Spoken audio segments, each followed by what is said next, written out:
On 17 black. Oh shit, Giggle, you're crazy, man. 17 black. Let's go! Crazy, dude. Let it ride. Wait, what? What? 17 black. Oh my god, heck shit. yeah. Okay, yeah, let's go home now. Let it ride. Okay, stop, Giggle, stop. 17 black. Let it ride. You can stop now. 17 black. Let it ride. You can stop. Stop! Giggle! The house always has the edge, Roy. The house is edging. Fuck Vegas. Fuck yeah, buy, sell, buy, sell.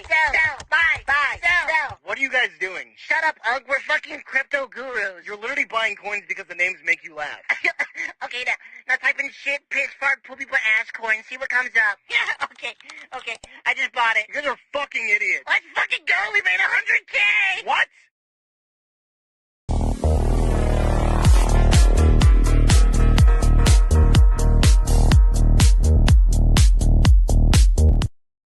The more you fuck around, the more you're going to find out. And also, if you stay down here and you never fuck around, you'll never find out. My God, I didn't even fuck around, so why am I finding out? Oh, trust the process. God's writing a story. What kind of stupid ass and fucking dumbass story is this, huh? Where all I gotta do is survive for my whole fucking story. Is there a good time or all of it is fucking bad? What the fuck? Yeah. And the decision of one man to launch a wholly unjustified and brutal invasion of Iraq. I mean, of Ukraine. Iraq, too. Anyway. 75. What? Wait, Bitcoin's pumping? Oh my God! First my lungs get liquidated from this massive dump, then I borrow money from my mom to short at 80K because I thought we were going to retest the previous cycle's all-time highs. I thought quantum computing was going to take out Bitcoin. I thought JP Morgan was bearish on MicroStrategy. I thought Michael Saylor was insolvent. I thought dead bodies from the market makers were going to rise to the surface. Now Bitcoin's at 88K and I'm sidelined? I gotta get a job! I gotta call my girlfriend. I gotta call my boss at McDonald's to get a new job. This is such bullshit! I hate crypto so much!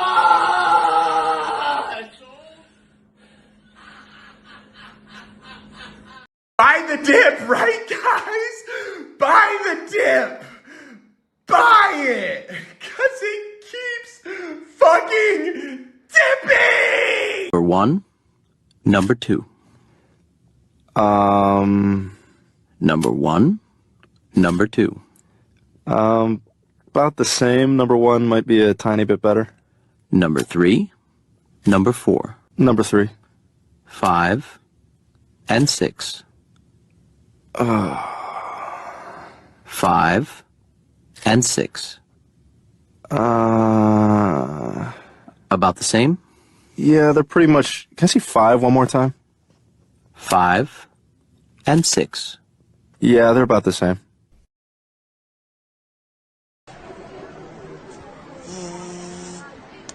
Now, dude, the $20 hit, man. That was all my money.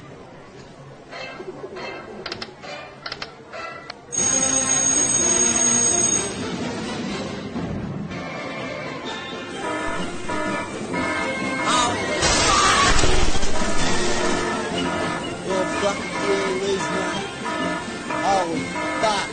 Holy fuck! Stop yelling at me. Daddy's got the fucking sugar now.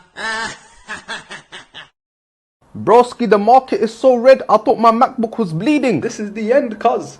Yesterday I was a millionaire, today I'm a slumdog. This is not a dip, this is a black hole. Imbeciles, I'm selling everything, I'm down. they have no idea. This is not a black hole, this is the beginning of a big bang.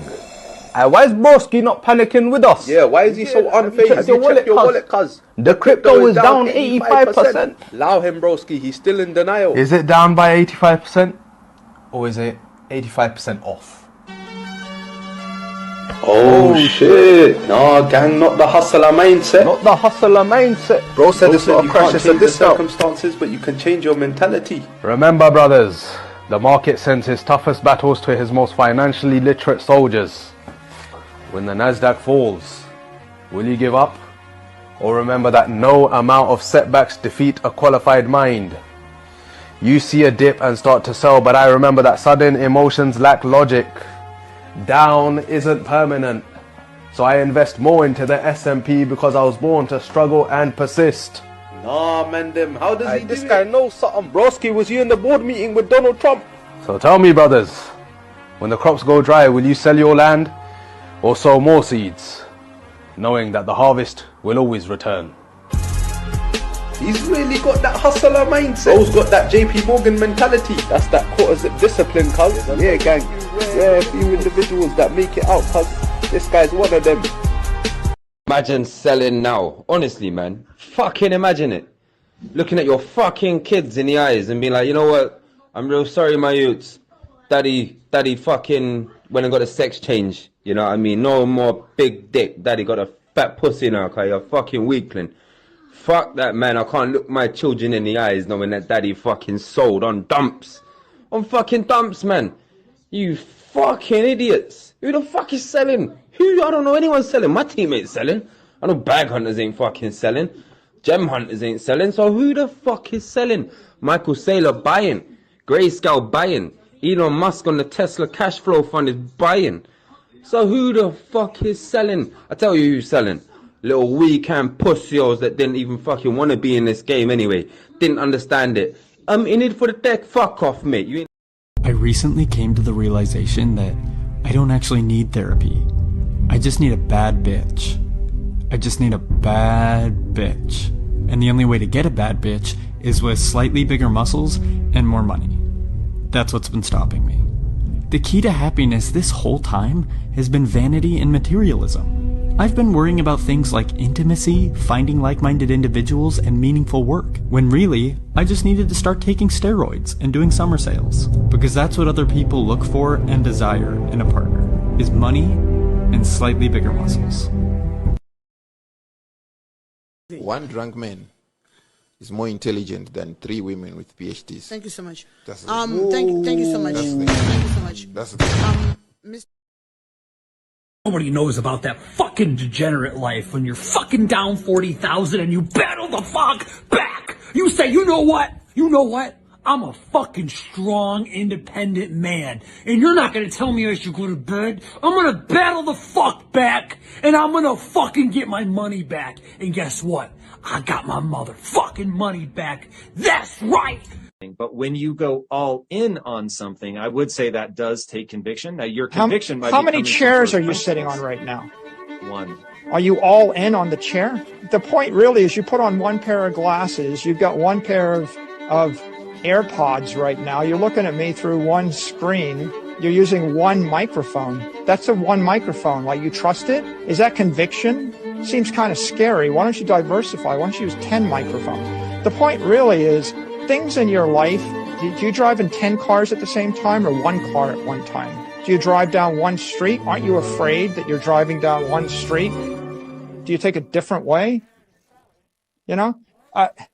So my point really is, if you're you get on one airplane, are you convicted? You put your entire family on the one airplane, aren't you afraid? Asset. Well, Bitcoin is the best crypto asset. Okay. What's the second best?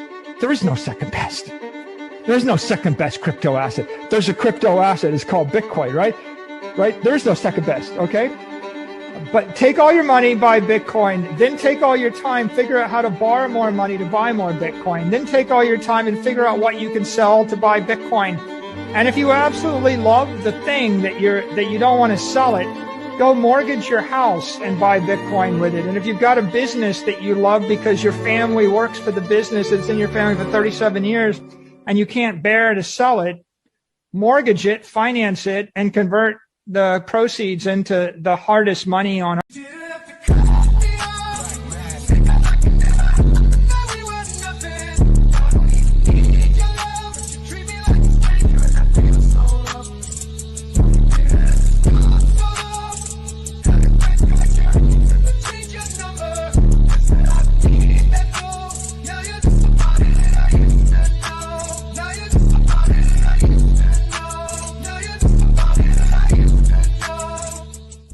Boom, and we're live. Welcome, ladies and gentlemen. Welcome to Dollar Cost Crypto. Ask Me Anything 145. Live in Las Vegas, live from the studio. What's the next move, man? A lot of cry fagging, a lot of Twitter makes me laugh, dude. They don't know. It's like, is it hot or is it cold? Is it yes or is it no? There was a gay line there, but I was just gonna say we're crossing the line. We're crossing the line and stuff like that. We cooked. Money gang, motherfucker. We cooked. Next move is Maggie D's. Bro. QE just happened officially yesterday. We had $40 billion injected. It don't feel like it was injected. It feels injected into my asshole. Well, big asshole apparently. But put me on the fries, boss. Well, I don't know. I'll put you more on the line and shit like that because I run Chipotle's around here. I don't run McDonald's. But yeah, man. The soundboards are nice. I know. I've got another soundboard from I have to buy 3 soundboards for all the fucking different places I stream from. Got the baby mama's house, the other baby mama's house. I have the fucking home office. I already have one here, and then probably a traveling one, just when I'm in Miami or something like that. Put me in the fries, boss. The Mickey D's. I don't know if I'd want a Mickey D's. I'd probably be. Was it you who talked about the? Oh no, I was talking to Boogie about this and stuff. Like, there's this big story circulating about people are just finding out that there's actually an original Taco Bell. Like, and then there was an original Taco Bell brand. And they basically split off and said, fuck it, we're going to keep making Taco Bell the way it was done in the 70s and 80s. And then we got corporate Taco Bell that was taken over by the Chinese and the CCP. Yeah, you know me. Okay. And made Yum Brands. And then that was also then sold off and stuff like that. So it was a Taco Daddy or something like that. I think Taco Casa? Taco Casa, yeah. I think it was Taco Casa. And apparently they're all over the place. There might be one here in Las Vegas, which I might have to try. Because I was not born in the 80s. There's a lot of old people. I almost think now it's a psyop now. It's for old people to tout themselves on the internet and stuff. Like, yeah, you guys never tried old Taco Bell. Dog, this was in the 80s, dude. There's no Taco Casa. Yeah. Let's see. The CCP owns Taco Bell. I think they still do under Yum Brands. Yeah. I'll find out. I think they do, actually. They own KFC, Taco Bell, and Pizza Hut. if I remember correctly. Yum China, yep. Yum China. Brands. Damn, dog. Yum Brands, they own KFC, Pizza Hut. Put on the chat. Yeah, I'll show you. I got right that now. Pizza Hut. I got that Taco Bell. I'm in the combination Pizza Hut and Taco Bell. I got Pizza Hut. I got Taco Bell. So the headquarters in Kentucky too. Shit. All right, let's see what they have. So they have Habit. Wow, I didn't know they had Habit. So they have KFC, Pizza Hut, Habit. I guess they don't have Taco Bell anymore, or do they? No. Yeah, no, they say Taco Bell is owned by Yum Brands. Yep. Oh, okay. Sister brands. Wow, they have Taco Bell too. Damn. Taco Bell, KFC, Pizza Hut, Habit Grill Burger. Habits are kind of out here too. But crazy, man. Shout out to the Moon Gang. What's up, Bun Kai? What's up, you guys, man? Everyone's I counter trade Twitter, basically. There's some big Twitter news, man. Nansom is looking like a fucking retard right now, bro. Oh, my Pudgy Penguins, dude, sunned him so fucking bad, bro. It's one of the like Nansom allegedly, the most famous black man in crypto besides Arthur Hayes. That's a very sad fact, by the way. A man who allegedly forgets his children and only remembers about his kids in bear markets, allegedly. This is not my words. This is crypto Twitter's words. allegedly. Everything I'm saying is factually backed that crypto Twitter says this. He's like, you know the bear market's in, or the bottom's in when Nansom remember he has kids. Bro, real tweets, by the way. But allegedly, may have took $600,000 to $800,000 in marketing fees that weren't definitely not spent in nightclubs in New York, which that just sounds like a terrible time. What are we having, a Diddy party? Facts. But New York clubs, bro. I'm sorry. Spending it on a rooftop, dog. Dude, LA be doing that. Last time I was in LA, bro, like we went to this thing and then like it was a roof bar club and I was like, man, what are we doing, dogs? Like, what are we? And like downstairs, if you look down, bro, it's like literally like where Spider-Man gets jumped. Like that's how bad it is. Like a like it's insane. It was like we were around this fucking trashed ass building, and then you looked at it looks all pretty and nice from the lights upstairs, and you look downstairs, and it's like literally Gotham City in LA. So like there's two Gothams. There are two Gothams. 70s Harlem. Yeah, people know how to cook, man. Never pay for Taco Bell. Yeah, but I mean, like the 5-layer burrito, is all right. Not is it macro good for you? No. Hell no. But we in cutting season right now. Ooh, ooh. I almost did the kill him. Yeah. Ooh, kill him. He kills him and throws him in the lava. Yeah. Fucking boondocks. But yeah, it's pretty ridiculous, man. I can make a cheesy gordita crunch. No, I can't make it. Oh, I can't make it. Oh, no. Backwards, hot. I mean, you can. What? Cheesy gordita crunch? You could, yeah. Can I? Wait. What did it say? And cook a mean ribeye. Hey, a boy gets down, bro. I can cook a mean ribeye too, man.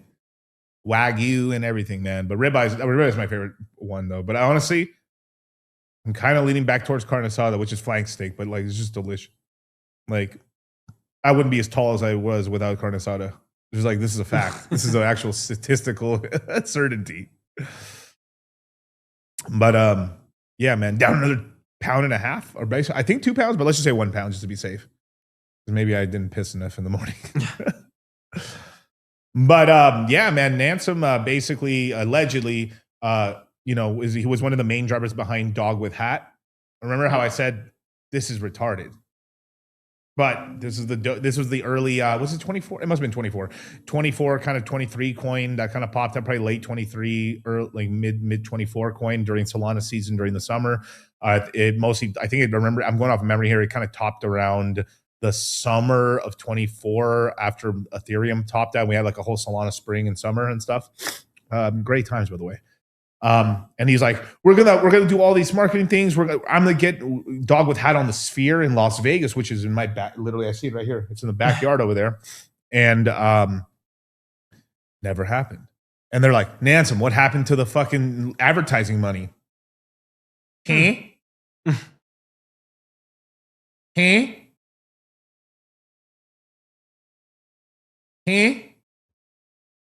Nansom? Nantum. They're like knocking on his door. They open the door. His kids are just there. Gone into the wind. So, and then dog with hat. Also some notable other kind of crypto people that shouldn't be doing crypto. Thought the top and kind of got wrecked on that coin. So there's a lot of people got wrecked on wood. Dog with hat. Not I.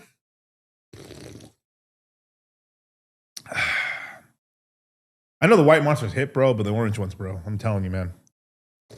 White monsters for the aura, dog. Bro. Yes, sir. Yes, sir. Yes, sir. Yes, sir. Yes, sir. Yes, sir. Does the Men in Black erase memory trick? Well, orange is best, yeah. But it is crazy. So let's start with Twitter roundup. So let me find it. Oh my god, this shit is fucking so insane. Bro, it was the biggest sunning of all time, dude. God damn Nansom, bro. Nansom got cock slapped by a penguin, bro. So bad. So here's Pudgy Penguins. Pudgy Penguins, it will be wrapping the Sphere very soon. Ooh. See you Christmas week, right? Nansom, how did you guys do this? It was literally really easy. It only took 3 minutes to set up. Don Marco. Cal, give us a full ass Pepe for that. Oh my god, bro. Shit.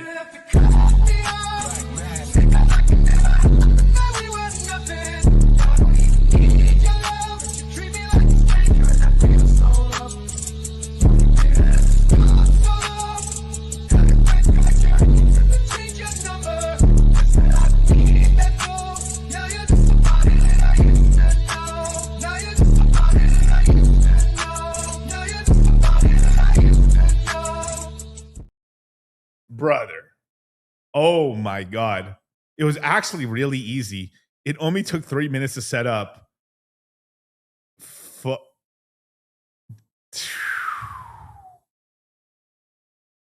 Little bubble. Yo, inverse bra, man. What the fuck, bro?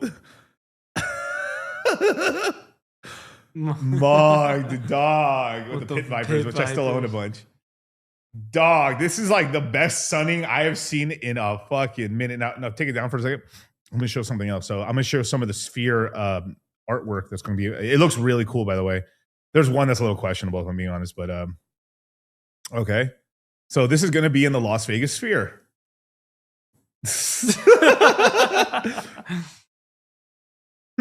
Okay, Exhibit 1. Exhibit 2. Actually, that's kind of cool. Exhibit 3. The 3. And my personal favorite. Looks like Frieza. My personal favorite. Bro. He's like, so this is guy. So he's like, he's been working closely with the Penguin team on the Sphere excavation. 3 minutes, dog. Yeah. 3 minutes, dog. Now, obviously, let's be for real. Like they got Van Eck in the background there. And also, like, this is if I'm giving, you know, from the lynching that Nansom is receiving right now. Let me give a little slack to the rope here. Crypto, like he was trying to do all this stuff back when it was Joe Biden versus Trump and very anti-crypto government. And, you know, now crypto's based on the headline where, you know, we're the head of crypto. That's not saying a lot now. China kind of shitting here. But like, you know, I've told you guys, like, I like tokens with competent founders, and he's the guy's the head guy of Pudgy Penguins is well spoken. He took over. It wasn't originally his project. He bought it. He took over the IP. He launched Pudgy Penguin plushies that went pretty viral on Walmart. They sold. He did some good marketing deals. The Sphere. He basically took all. He took all the fucking fame that like Dog with Hat should have got, and you know got Pudgy to get it. Did a deal with Van Eck. It's a part of a basket of ETFs for meme coins now that's going to be launched, I would imagine, in 26. There's a lot of kind of news. And, you know, the founder talks a lot of shit and says, man, I want to fuck Doge. I want to be bigger than Doge. I like to hear the bass in someone's voice a little bit sometimes, you know? Founders used to be great in 21, you know, not so much anymore. A lot of, you know, Andre cucking out. You know, I mean, Rich was trying, but man, whew, you know, there's a lot of founders like missing the ball. I would say, you know, hey, Charles is out here. Charles Hopkinson's out here. He's doing. I give him like a B. It's a. I'm not sure if it's a minus or a plus. Probably a minus, a B minus, but that's pretty good, bro. That's almost getting like an S rank, damn near in this cycle, bro. That's bad. Like before, you'd probably give him a B or a C plus. Like I had to like upgrade him to like a B minus now. Like I should do a fucking crypto founder tier list. You should do a tier list. Let's do a crypto founder tier list. God, we'll set it up. I'm gonna get all the pictures. I'm gonna get all the crazy fucking photos and shit. That would be a great. I don't know if I'll have it as live. I'll probably end up doing it as actual like thing and stuff. But yeah, I'm gonna create a tier maker. We can make a template. Oh fuck yeah, dude! Let's do it. Do it like this. Then I'll do the top crypto cucks and then top crypto cucks. Top YouTubers who leave during the bear market. Let's see, what's it? Tiger or B Roots? Who you BCC got Tiger for or what? An actual fight or streamer? If we're talking about streaming, bro, B Roots got everyone. I mean, it's got. I kind of know who. The thing is, I've never talked to the guy, but I've seen him on posts and stuff. He doesn't seem like a terrible guy, but I saw a very questionable picture of him like butt naked holding a gun. And I thought that was very gay, like very questionably gay. And like, I don't really like tribal tattoos that much unless you're Samoan, I guess, or like, it makes sense. Pacific Island. Because then there's there's these tribal tattoos and there's these ones that are like super thick lined that just don't look aesthetically pleasing. They look kind of corny. Oh, I'm not sure he has those, but like. He says crypto influence over their coins. Tiger or B Roots. Okay, what coin is Tiger? Look, that's how little I'm out of this shit, of the drama. Okay, I know B Roots coins he's got. What coins has Tiger got? If you say P die, motherfucker. Kyle, get rid of the band hammer. All right. Is it P die? Is it P die? He's like, I'd rather not say now. But let's see, what is he saying? That is sus. Threatening to dox B Roots and B Roots. He's black. No way. No.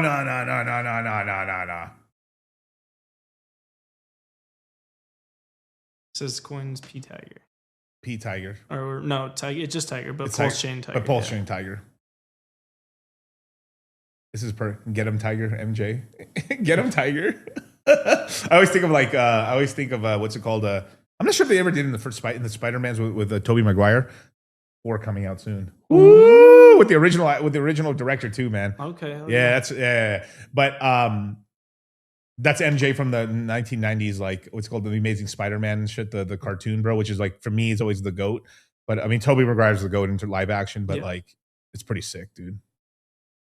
Yeah, Tiger. I'll pull up the chart. I mean, literally, I think I heard about this a little bit, but like did I buy? No, obviously not. But I just stay out of the pulse drama, bro. It's like ridiculous, dude. Though I do also hate people who just spend all day just being like, and I understand making a negative post like this shit's cooked, bro. I'm out, bro. Or like, and I understand then that's it. That's all right. You have to but like consistently, it's like it's very unsuccessful people. They just keep like, it's the truth though. It's like there's something wrong if you just keep hammering on something, unless it's like, you're like, I'm just making I'm doing like a 50 cent pity shit, like a 50, like being petty to make fun of something, but like doesn't make much sense. So let's go to Pulse Chain here. Pulse Chain Tiger. Okay, that was fast to find. 3.7 million market cap. Oh, let me pull up the screen. Sorry.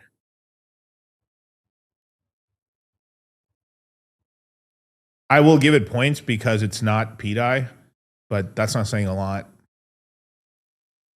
It was on the daily, so it's been out since the 6th. It's 10 days? No, much more than that. Okay. Hey, the chart, up and to the right now. So but will they hold? Does the top holders have the testicular fortitude not to dump the token? This is the problem is that they there's so many Pulse guys that launch meme coin. The meme coin Pulse guys are such broke boys that they just literally unless I do it. But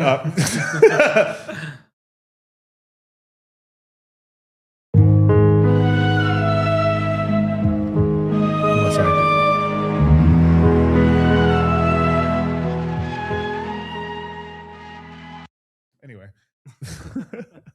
put this back on the screen. But time to DCA life savings. Yeah, all right. But hey, the chart looks nice, bro. This is a healthy chart because I'm not down on my position. Healthy chart for 5 days. I bought the coin at $1 million and now it's at 3 million. So I know mad. And so at the end of the day, look, if the chart overall like keeps the trend, obviously there'll be a time it'll go down 80%, but if it can recover-ish and like keep the trend of going up over time, then shout out to this guy. If he's able to do it and he's made a community that it can do it, right? It's also easier if you only have one token. It does get a little harder if people have like multiple tokens. You know, it's not just like, it's easier to show one thing if that's the only thing you do, right? That's why like what B-Roots does is a little harder because, you know, he has like, you know, PGC and the UFO, which is, you know, kind of the same thing. I mean, they're different, but like, you know, the same ecosystem. And then there's the teddy bear, the second iteration. That was a lot. And then I think that's mostly what he shows besides just getting into like micro caps, but that's just with trading basically. But that is difficult. That's more of a difficult sort of thing to do. So hopefully, I mean, I hope him the best, man. I hope this does really well for him. But like, I mean, the success of these tokens have just been usually very terrible. But if he's able to hold and he's able to get his little lieutenants, because there's always lieutenants, and those guys, you know, can actually hold, and like it would be nice to have a token that, you know, that could crack 30. Like, let's do another 10x. That would be incredible. And then there could be a profit taking opportunity there for people, and then try to see if they could get it up to 100 million. And wouldn't it be nice if there's a meme coin that could be 100 million, like organic, like it started to here, because there's enough time for people could allocate, like right here, like okay, 1.5 million or million. Okay, cool. So there's some people, that's enough days for some people, if whoever wanted to get in could get in. That's a lot of days. 1, 2, 3, 4, 5, 6, 7, 8, 9, 10, 11, 12, 13, 14, 15, 16 days. 16 days of Christmas. Right? So shout out to that 100 banger this morning. Yeah. Yeah, dude. Part of the meme coin alpha group. So now that you know, Charlie's back, I've been waiting to launch that part of the group for a while now, but I was waiting for Charlie to get back from his vacation. So stay tuned to Moon Gang tomorrow on my channel. Ooh, be on the lookout. Be on the lookout from the 1000x runner from this morning. That might be the password might be 1000x or some shit. That'd be really funny. You know, by typing this is retarded. Yes. You know, by further typing this again, you know, this is even more retarded. Oh shit, man. A little off topic, but is one life path good? No, it's the worst one. Boogie has that. It's the worst. No, no, it's really good. It's basically very masculine, kind of alpha energy, right? I mean, I love the time when that wasn't like weird to say and shit, but it's like, it's more like other weirdos that weren't in part of like the red pill made it gay, but it's not gay, but we know it's a good placeholder term. Basically, it just means. And then, but now like the looks masters are popping off, and like Chad is now not gay, but like I love how they now because the look masters are black pillars, and now they're getting a little motion in the ocean. Yeah. Like, how can you say I don't have the motion when I'm all the local ocean? You know what I mean? But how do you calculate your life path? Basically, you take your birth. You basically the number. Like, let's just say as an example, let's just say my birthday is January 1st, 2000. Let's just say 2000. That's actually pretty simple, actually. So you would like January. Okay, that's the first month of the year. What day you're born? The first. Okay, that's 1. So 1 + 1 is 2. And then 2000, the zeros don't count. You would just count the 2 because it doesn't matter. You can add it all. It's still 2. So that would be a 4 life path, basically, right? But like, let's just say your January 11th. January 11th, 2. So the way you would add it up is 1 + 11 is 12, plus 2 is 14. 1, and then from there, because you have 14 there, 1 + 4 is 5. So you're a 5 life path. That's how you add it all up together, basically.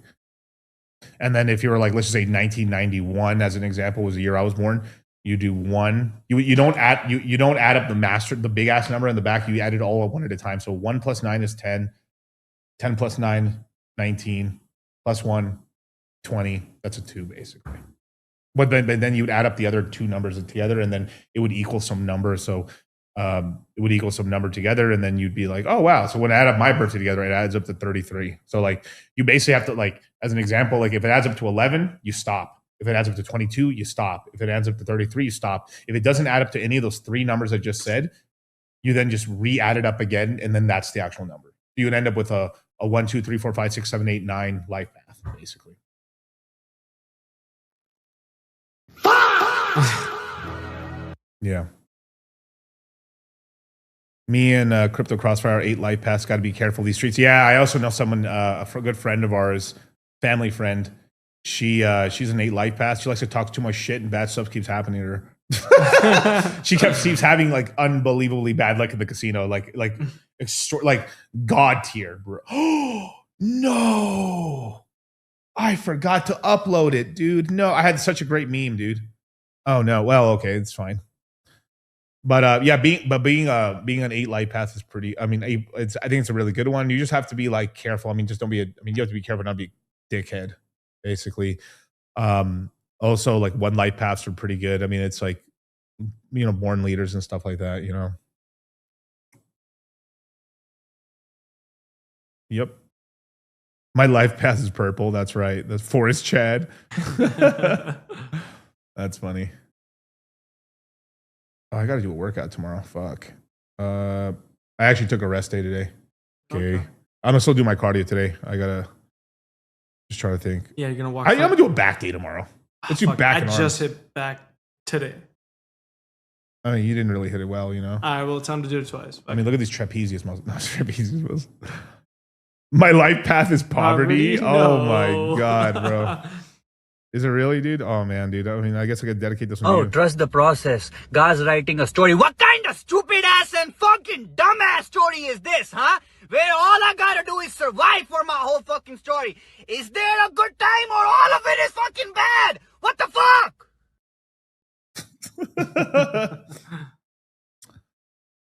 Saigon. Red pill, man. Late to the stream. Our market's cooked. Are we still cooking? I'm still cooking.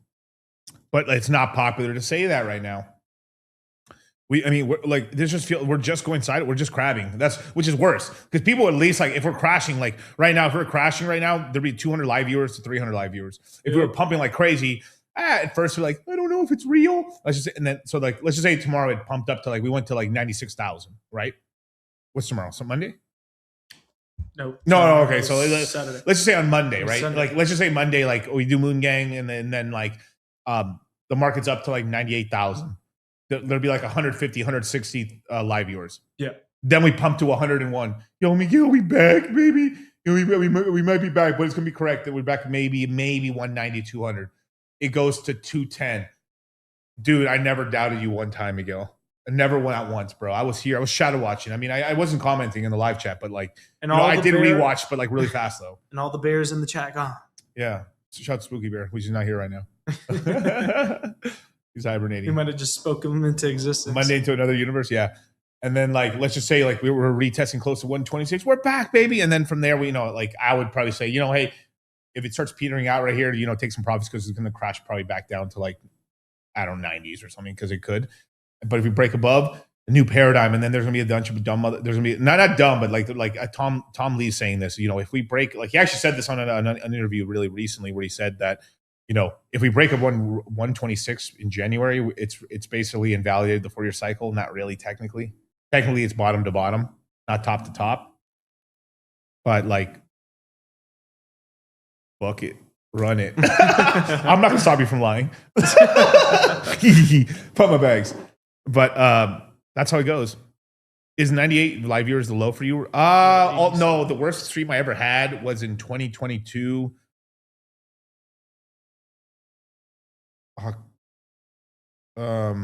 October possibly, or it may have been early 23. I think I had 64 literally, and I was making Nintendo 64 jokes. Like I was like, wouldn't it be cool if we made like all Nintendo's got to do, right? Like you can steal this idea, Nintendo. Go ahead. Just send me the console and all the games, and like let your boy wear the swag on stream and shit. Nice. But like a trip to Japan would be like, this is what you do. Super N64. It's not a lot, but it's a lot. You got to know how to cook. Some people, they put too much salt, right? I just know how much of that chicken stock to add. Just 64 gigs of RAM. You make the super, brought to you Super N64. And it's like, you just make the sequels to every game that came on the 64. So you have GoldenEye 2. You make all you got to do is like, so we have Super Mario. Super Mario 64. an actual like real like an actual sequel to the like an actual continuation of the story of like Majora's Mask or Majora's Mask. Yeah, Okay, so Link and shit like that. You just like it's the simplest shit. You know what to do. It worked, and it would the nostalgia with the millennials would buy it. I'd buy it. I wouldn't even play it. And I'd just buy it for the love of the game. Games. I would love to see a remake of like one of my favorite games growing up too. Like besides like besides all the like then you'd have the classic like you just like make a modern version, but a classic version with like of Smash Bros. Like real N64 version of it and shit, bro. It's just billions of dollars. I mean, save the economy of Japan, but like it would do numbers, bro. It's Nintendo 67. No, bro. That's going a little too far. Like that's going to like, all right. Cruise in the world, bro. Yeah. Cruise in the world. Yeah. You got the speed. I got the power. And I had the naked bikini girls like dancing at the end there. Because you did only the real ones. Only my old motherfuckers know that shit. Yep. There's some banger tracks on that. Like, and it was just like samples, but man, it was, whoo, bro. You telling me that shit, that would do numbers today, bro. Numbers, bro. Like, GoldenEye and shit like that. Like, people just play, like, man, this is the end. Just playing Adele. I mean, yeah, you guys are the real ones right here, bro. You guys are with me. I mean, obviously, it's climbed up to 100 now, but like, 100 real motherfuckers. But like, this is where you make the money and shit. Cause like, hey, I'm ready to buy on a breakdown or start racking up this money on the breakup, dude. You know what I'm saying? Yeah. I like Bonk, Pudgy Penguin, but you know why'd you like Pudgy Penguin? Pudgy Penguin's in cahoots with nobody, and nobody's in cahoots with Roy. Mm-hmm. Huh. And I own 03. Ooh. Watch this. Are you German? Watch this. Like shotting guns, like fucking in my eyes and shit. Right here, you got the real CDC saying it was. I caught Boo at 30 cents to $4. Thanks, Miguel, for the alpha. And Andre investing in Boo. Yeah. I wish Boo worked out a little better this cycle. Yeah. Hey, they're actually trying. They're trying. They got a perps market and stuff like that, but like no one's giving them sauce for play right now because like Sonics is down bad. Like like the same thing. Like why isn't the coins on Pulse Chain or what? And then it's because those two are the main ones like they want to talk about. But like let's talk about other chains. Why are my Solana coins like maybe there's a part of it like. I mean, most of the coins we're investing in Pulse Chain are meme coins, basically, besides the main ones, but then Pulse Chain's going down, so it dragged the rest of them down. It was cool to see like Pulse Chain and PulseX parity for a second, But Soul-based Kashi forming a mafia gang, yeah. But Kashi's owned by what? Who owns that platform? Robinhood. Hood. We from the hood. Yeah, it's not hard to be pissed and dip for milk. What? Wait. I gotta read that again. Sorry. Hard not to be pissed and dip for milk right now. Oh, I got you. Okay. You're talking about the black community. No. No, I didn't get the reference. I'm Mexican. Versus the pack of beers. Well. Do not blame me for thy. Oh fuck. For thy stuff. All right. You got you motherfuckers trying to cancel me right here, bro. Trying to Fuentes me. But I'm not throwing away knowledge you've given me, bro. Okay, I appreciate it, brother. But you're trying to get me to catch a case, dude, bro. Come on, bro. Like you. Yes, sir. Well, not that one. Whoops. Not slick.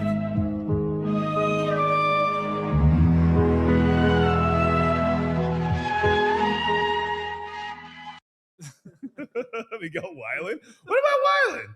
You tell me that doesn't cover the black community. You lie to me and tell me that. Now, there's also some other conspiracy theory. Back the white people was like the male, like that kid doesn't look like Joseph. She looks a lot like the milkman. The mailman. The mailman. The milkman. The milkman. The milkman has the milk. He delivers. That's Psychonauts. Psychonauts. Damn, I was going to tell you if they knew that quote. Yeah. You know something? I bought Psychonauts 2. Haven't had a single time to play it. Dude, it's actually really good. I know it is, bro. I love Psychonauts. It's one of my favorite all-time games, bro. I haven't finished it though, but it's actually really fun. Dude, I need to play. I might just end up doing it out and just like what I'll end up doing is watching Let's Plays on it, instead of playing it. I know. Or you can play it on stream. It wasn't my purpose. Sorry, bro.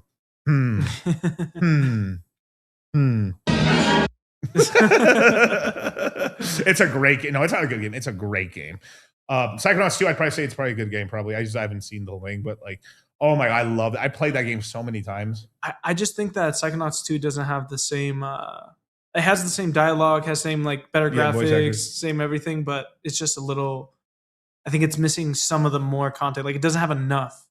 Oh, like it's like too short. Yeah, for me it's too short. Okay. Yeah, I could see that. And shit like that. But like, yeah, I could see that.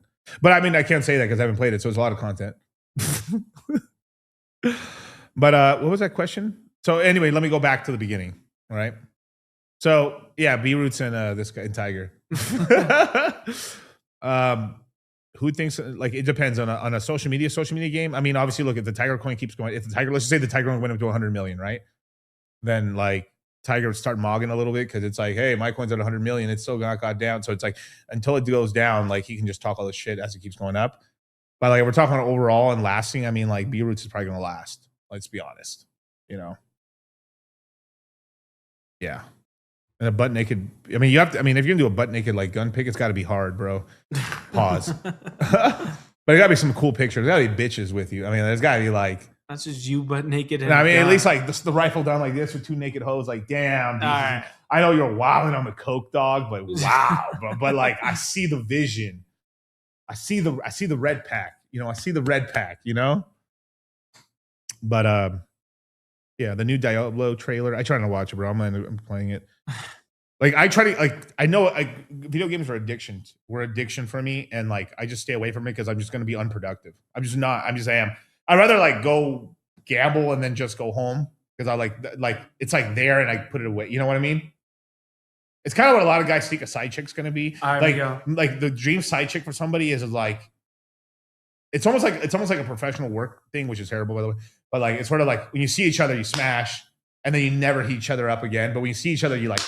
Let me show you online roulette. Stream is brought to you by RainBet. RainBet. Raid Shadow Legends. Scott. Damn it. Sold out. Sold out, bro. But but if you buy now, Raid Shadow Legends will offer you over 200 gems. Like anyway.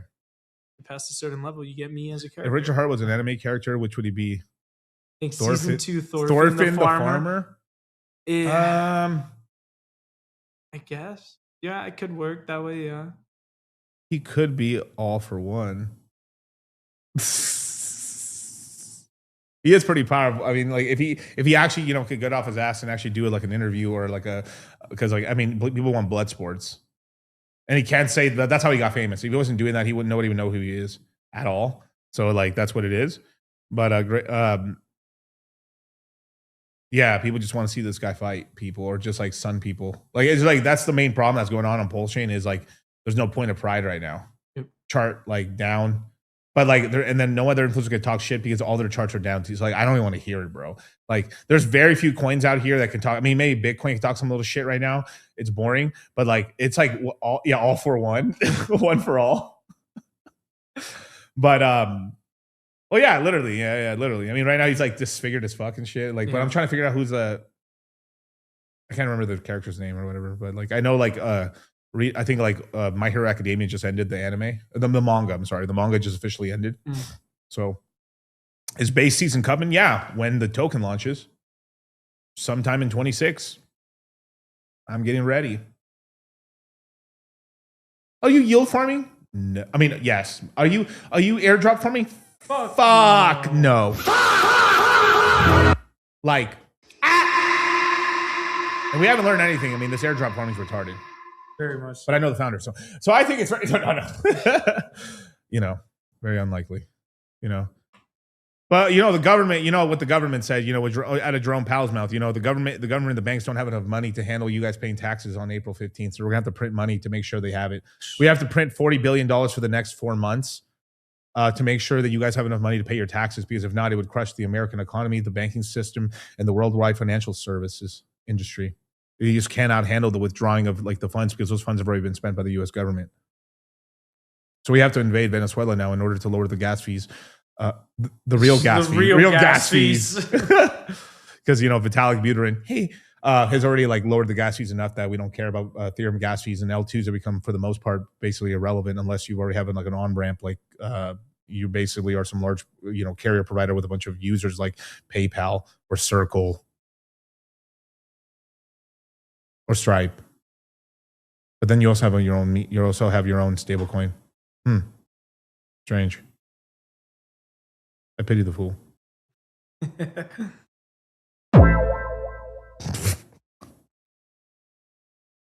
What do you think about Sui? I have many weapons here. That's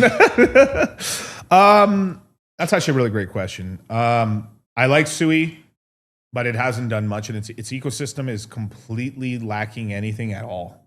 Like at all. There's a skeleton there. There's a skeleton of an ecosystem there. I own Sui. It's cheap enough where like I'd DCA into it, but like I'd wait right now. So like either like I wake up for like, okay, we're breaking up now. Okay, cool. Then I'd get into Sui, or I wait for the breakdown and then get Sui there. Because like right now, for me right now, because I DCA'd before, what's the point of DCing at this levels right now? But it's really cheap right now. I mean, like let's pull it up, right? Let's pull it up. There was a point in time where I thought about jacking Blue's Clues for a second, going, bow, bow, bow, bow, bow, bow. And I'd be on the screen like, hey, you guys.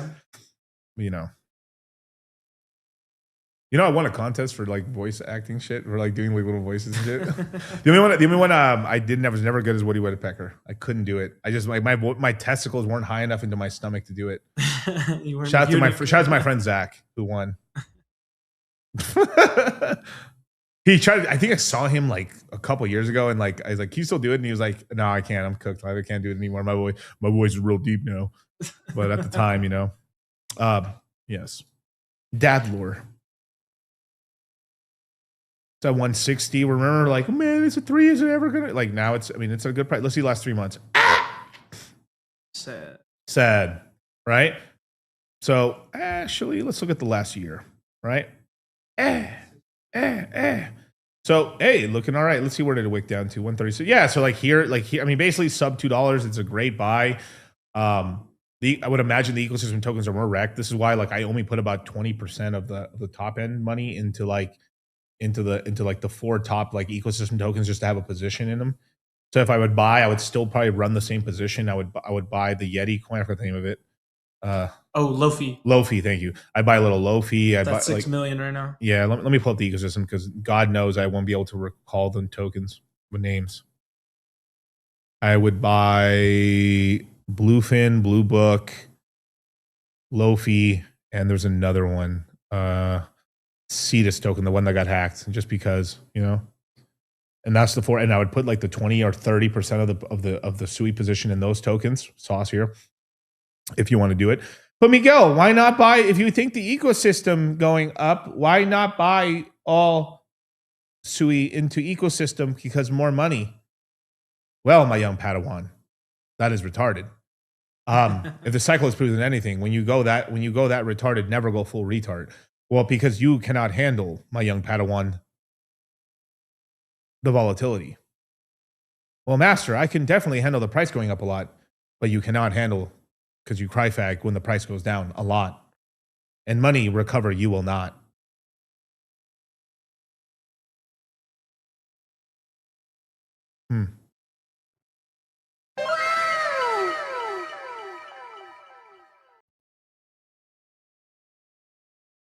Yes.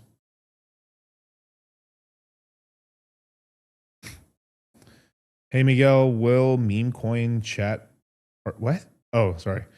Hi, Miguel, will the meme coin chat bra part of the Citadel or separate? It will be okay. My lord. Okay.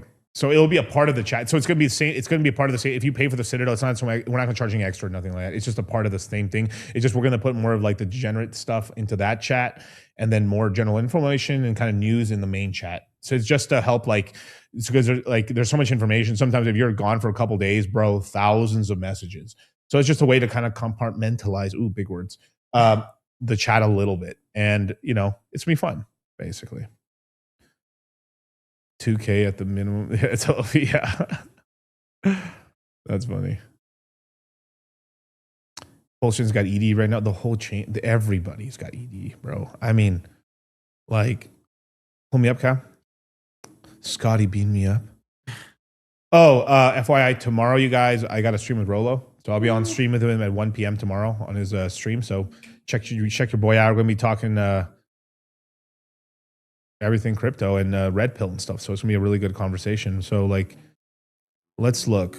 What's up the most? Meme core, which is basically like, this is betting long on BNB token, basically. So it's a bunch of Bitcoin dudes that sold their Bitcoin and bought BNB, and then like they like staked it, and like BNB is like, yo dog, thanks for not selling, so like we're going to give you like meme coins that launch off our launch pad, Our own meme coin alphabet. and we also give you yield on your BNB. And because BNB tracks Bitcoin more or less pretty good, like this might be something else, you know? Got it. Zcash, I mean, obviously it's up a lot today. It's over the last, I mean, it's up a little bit. It was down to like low threes, so it's up like $100. So that's pretty decent. Mantle, what is this Mantle? Canton. I mean, bros, no. But these are playing off of the stable coins, like all the stable coin shit that's going on. I mean, one of the gayest things that came out of like there was a really big conference for Solana, and like the reports of all the people on the floor, it was like these motherfuckers, all they're talking about is stable coins. There's nothing else. They're not even talking meme. Sure, there might be a meme coin booth here and there, but like it's like all stable coins. Like, dog, I can't eat off of stable coins. Mm-hmm. It's true. But you know, the financial sector of the United States, I would say like JP Morgan, believe it or not, like JP Morgan is going to start like making a lot of money off stable coins. Like I think that's made, so we're just kind of riding that wave as the disaster. What is it? After the disaster. Yeah. KuCoin shares, yeah, BitTau. I like Tau. I'm very tempted to buy. I have not bought it yet. I'm very, very tempted. Very tempted. Monero going up, very good. I like that, but it's not gone up as much. But like Monero never went down as much as Zcash. Zcash almost went to zero, basically. It was at $20. $20. You know, it's at 400 now. So, you know, shout out to the boys. I think Monero only went to, how low did Monero go this cycle? Let's see.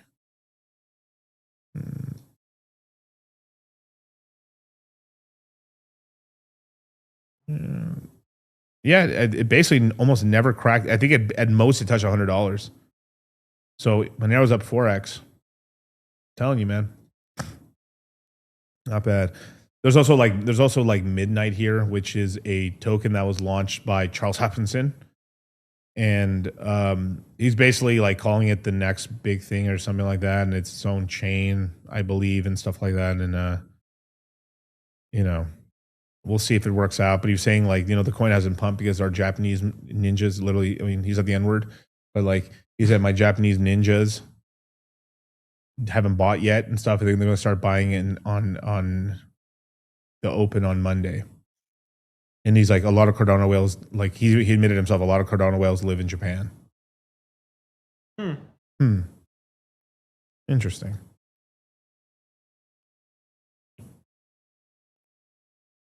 DCC and CryptoFace went. Who's CryptoFace again? I mean, I'm willing to do stream. I've been wanting to do a lot of streams with. I'm willing to do a lot of streams with like crypto people. It's just like I've got a couple of them set up. I got a B-Root stream set up. I might do a stream with Charlie one day.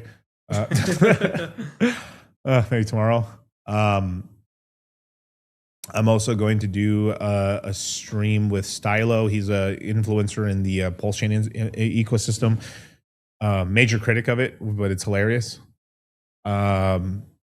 Yeah, it's gonna be funny. Like I've got a couple of streams set up, and I think I was gonna possibly do a stream with forgot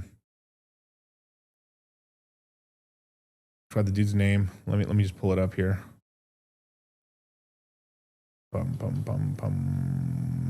Brandon B, which this guy's like been a big critic of Pulse Chain and stuff like this. So I hope to be like a little like safety blanket conversation. But yeah, and a bunch of other cool people like that. Maybe Crypto Coffee, if you ever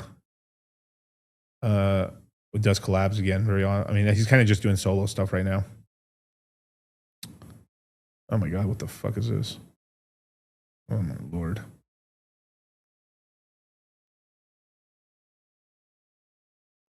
I see shit like this, bro, and this is just like so sad.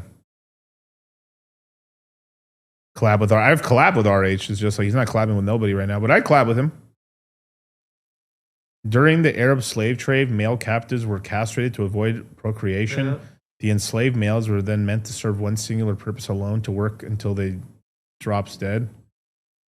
Females were mostly used as concubines, Jesus, maids to serve as pleasures, and those who brought them. Oh man, dude. Yep. Yeah, the Arabs are fucked, bro. That's why that beam right here of they're like basically like gangbanger black dudes and then like Arab dudes are like the Number one, number two. Number one, number two. About the same. Number one might be a tiny bit better. Number three, number four. Number three. 5 and 6. 5 and 6. About the same? Yeah, they're pretty much. Can I see 5 one more time? 5 and 6. Yeah, they're about the same. Just about the same. Just about the same, bro. Oh my god, bro. Speaking of news, right? So this is some big news right here, actually. Like the founder of Aave. So I've been a little critical of the founder of Aave, not as much as Hayden Adamson and stuff like, mostly because like I just think he was kind of a weird twink. But like, I don't know. He always had like, I don't know. The founder of Aave always had this air of like a shit don't stink. But apparently, the way Aave is supposed to work is you're a token holder of Aave. You can stake the tokens or use the tokens to have less fees on Aave for borrowing money. Okay. And then the fees they generate from charging people for borrowing money gets returned to people in terms of yield back to Aave holders. That's how it's supposed to work. Well, apparently, the main dev and founder funneled all the revenue that was supposed to go to Aave to his company now.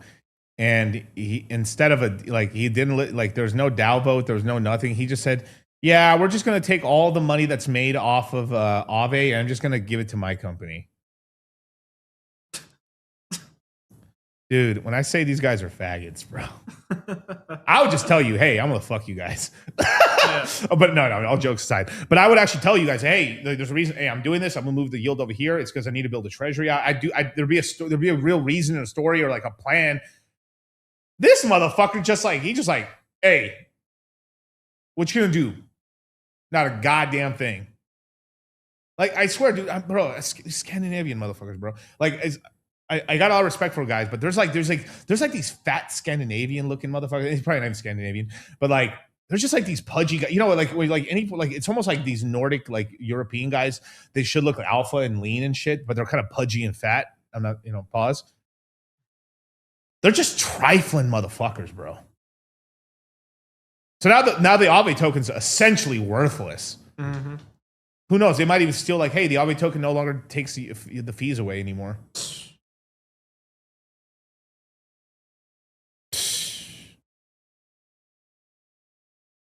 The more you fuck around, the more you're going to find out. And also, if you stay down here and you never fuck around, you'll never find out. The recent Aave drama is a warning to all DAOs. Yeah, DAOs are bullshit. I've been saying this since 2020, 2021, especially when we got a lot of people. DAOs are fake votes. It's just like we're basically tiptoeing around like there's a CEO and there's a guy who runs all the whole entire show. Mm-hmm. Like, let's just stop pretending, dude. Not a board. I run this shit, motherfucker.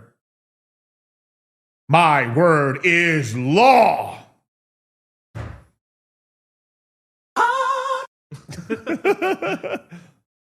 I I've said this forever, but like there's like this whole tiptoeing because no one wants to get sued or whatever. Like, and then like there's a lot of like Andre, you know, what Andre doing a little bit. Like, I mean, Andre's always been kind of honest about his shit, but he's like a spurg honest about it, about like I'm loose from project to project and shit.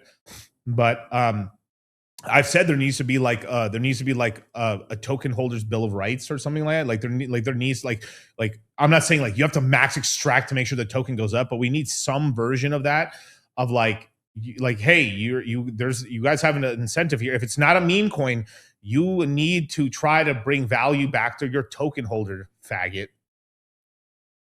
Now, obviously, like during a bear market, yeah, like hey, the market's down. We're doing things to build it up. We're trying to make our product better. Like, okay, fine, you know, you're at least rowing in the right direction. But a lot of these guys aren't rowing. Like, so like the main dev and founder. Oh, put the stream back up now.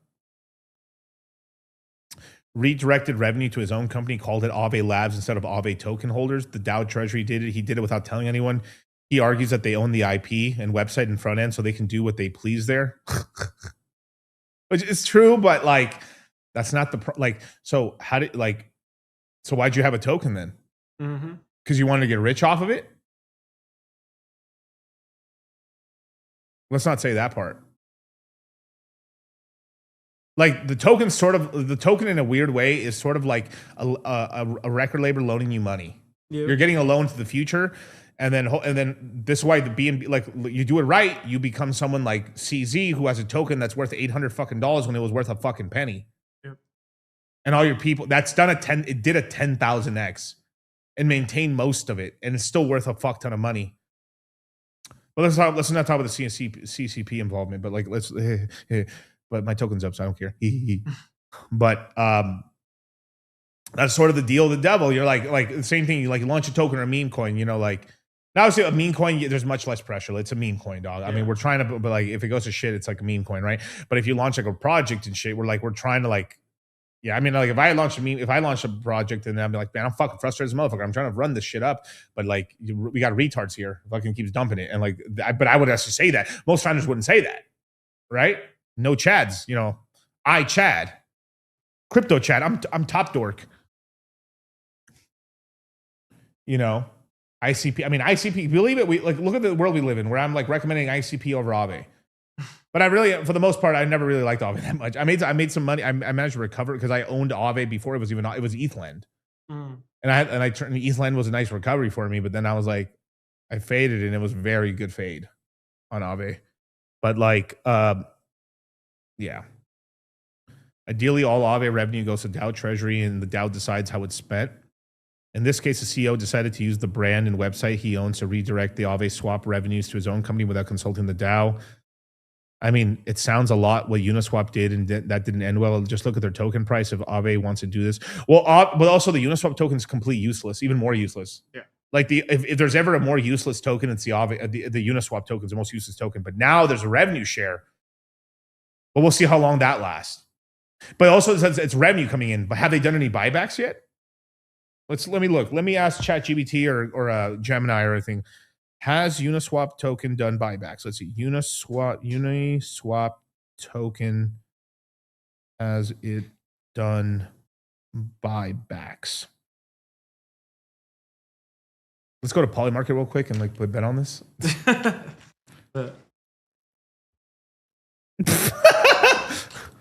It looks like you're asking whether Uniswap's token Uni has done buybacks or burns. Here's a clear answer. No.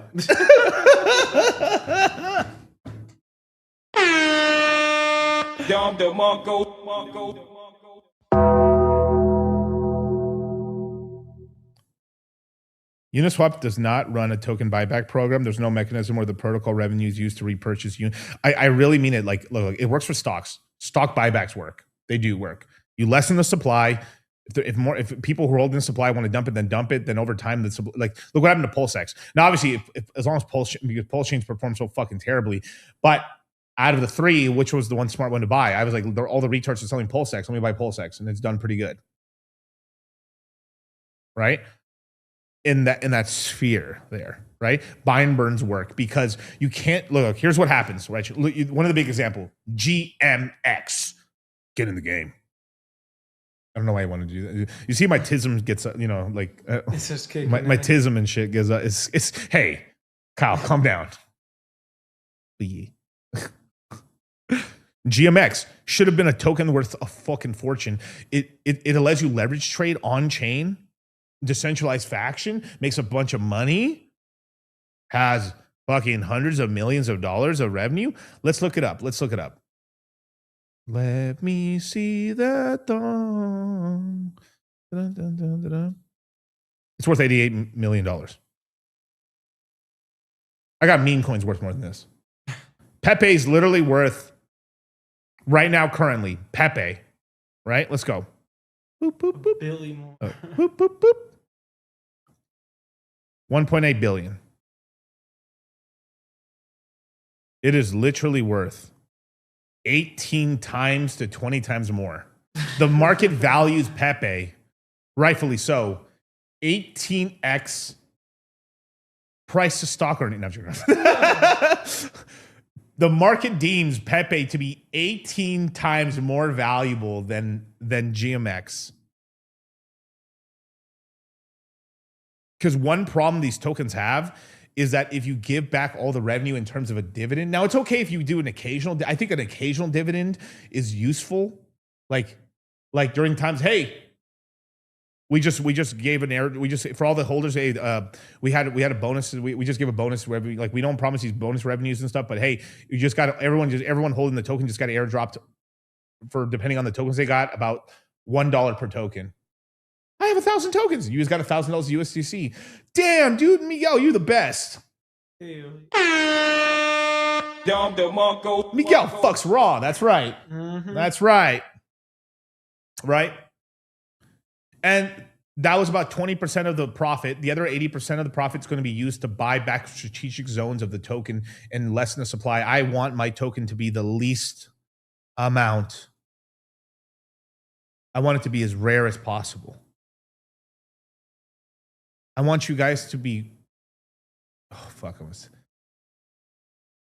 want you to be like fighting over pennies on the street, trying to like fight for the token. You know what I'm saying? Trying to fight for a quarter of a token. Yeah. Frog meme, vaporware tech. But it works. But like the whales, retards. The traders that trade it, everyone thinks it's a trader. Look at that. That's a perfect representation of trade. Like the amount of money that should have been made on this is like staggering, right? This is a token with 10 million tokens, dog. It's worth $8. Dogs. Tao has got that. Look, let's go to Tao. Tao.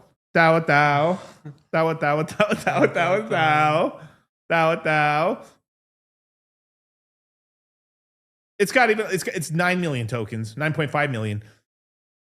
$294.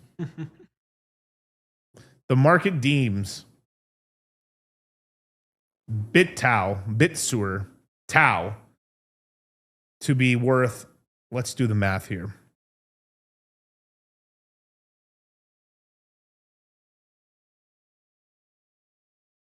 Is that correct? Yeah.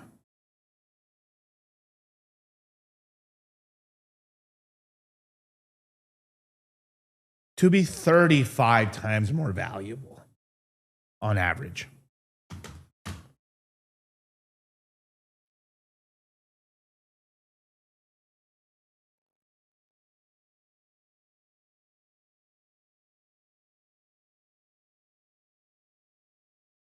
And if I'm being completely honest, most people don't even know what this does. Yeah. As a fundamental expert, I will tell you that I have no idea. I think the team itself doesn't know any idea. If you were to ask the NEAR team what they do at the company, the average employee, they'd be like, I believe we're doing AI this week. Yo, Barry Schilbert, is paying me to be in this company. He goes, shut the fuck up, leave me alone. Solid. Right? GMX should have been doing buy and burns, imagine the circulating supply is this, but like they should be like this thing, circulating supply and actual supply, right? Like it's like, holy fuck, the actual supply of this token's 4 million tokens now. GMX because it's like, wow, the tokens are being less and less. One day there'll only be 1 million GMX in the whole wide world. The whole wide world. The whole wide world. What? And then you could Jew it and shit with like you can then borrow on it a little bit, you know, like a limited amount, but you can borrow on it a little bit, right? You leave a spot and stuff. You know, 1 GMX, 1 million. Let's see. I have 1 million tokens times $1 million.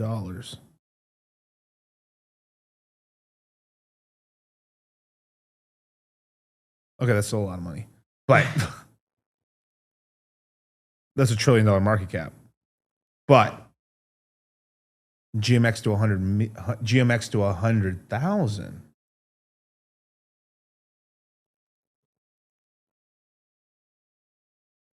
Exactly 1 trillion. Now, okay, now do 1 million times 10 grand.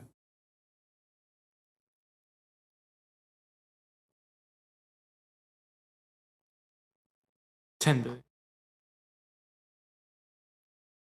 Did I just figure out a plan to turn an $8 token to $10,000? I gotta stop it because they've now copyrighted a song that shouldn't be copyrighted because it's been around for hundreds of fucking fucking ridiculous, bro. Ridiculous, bro. Bagates.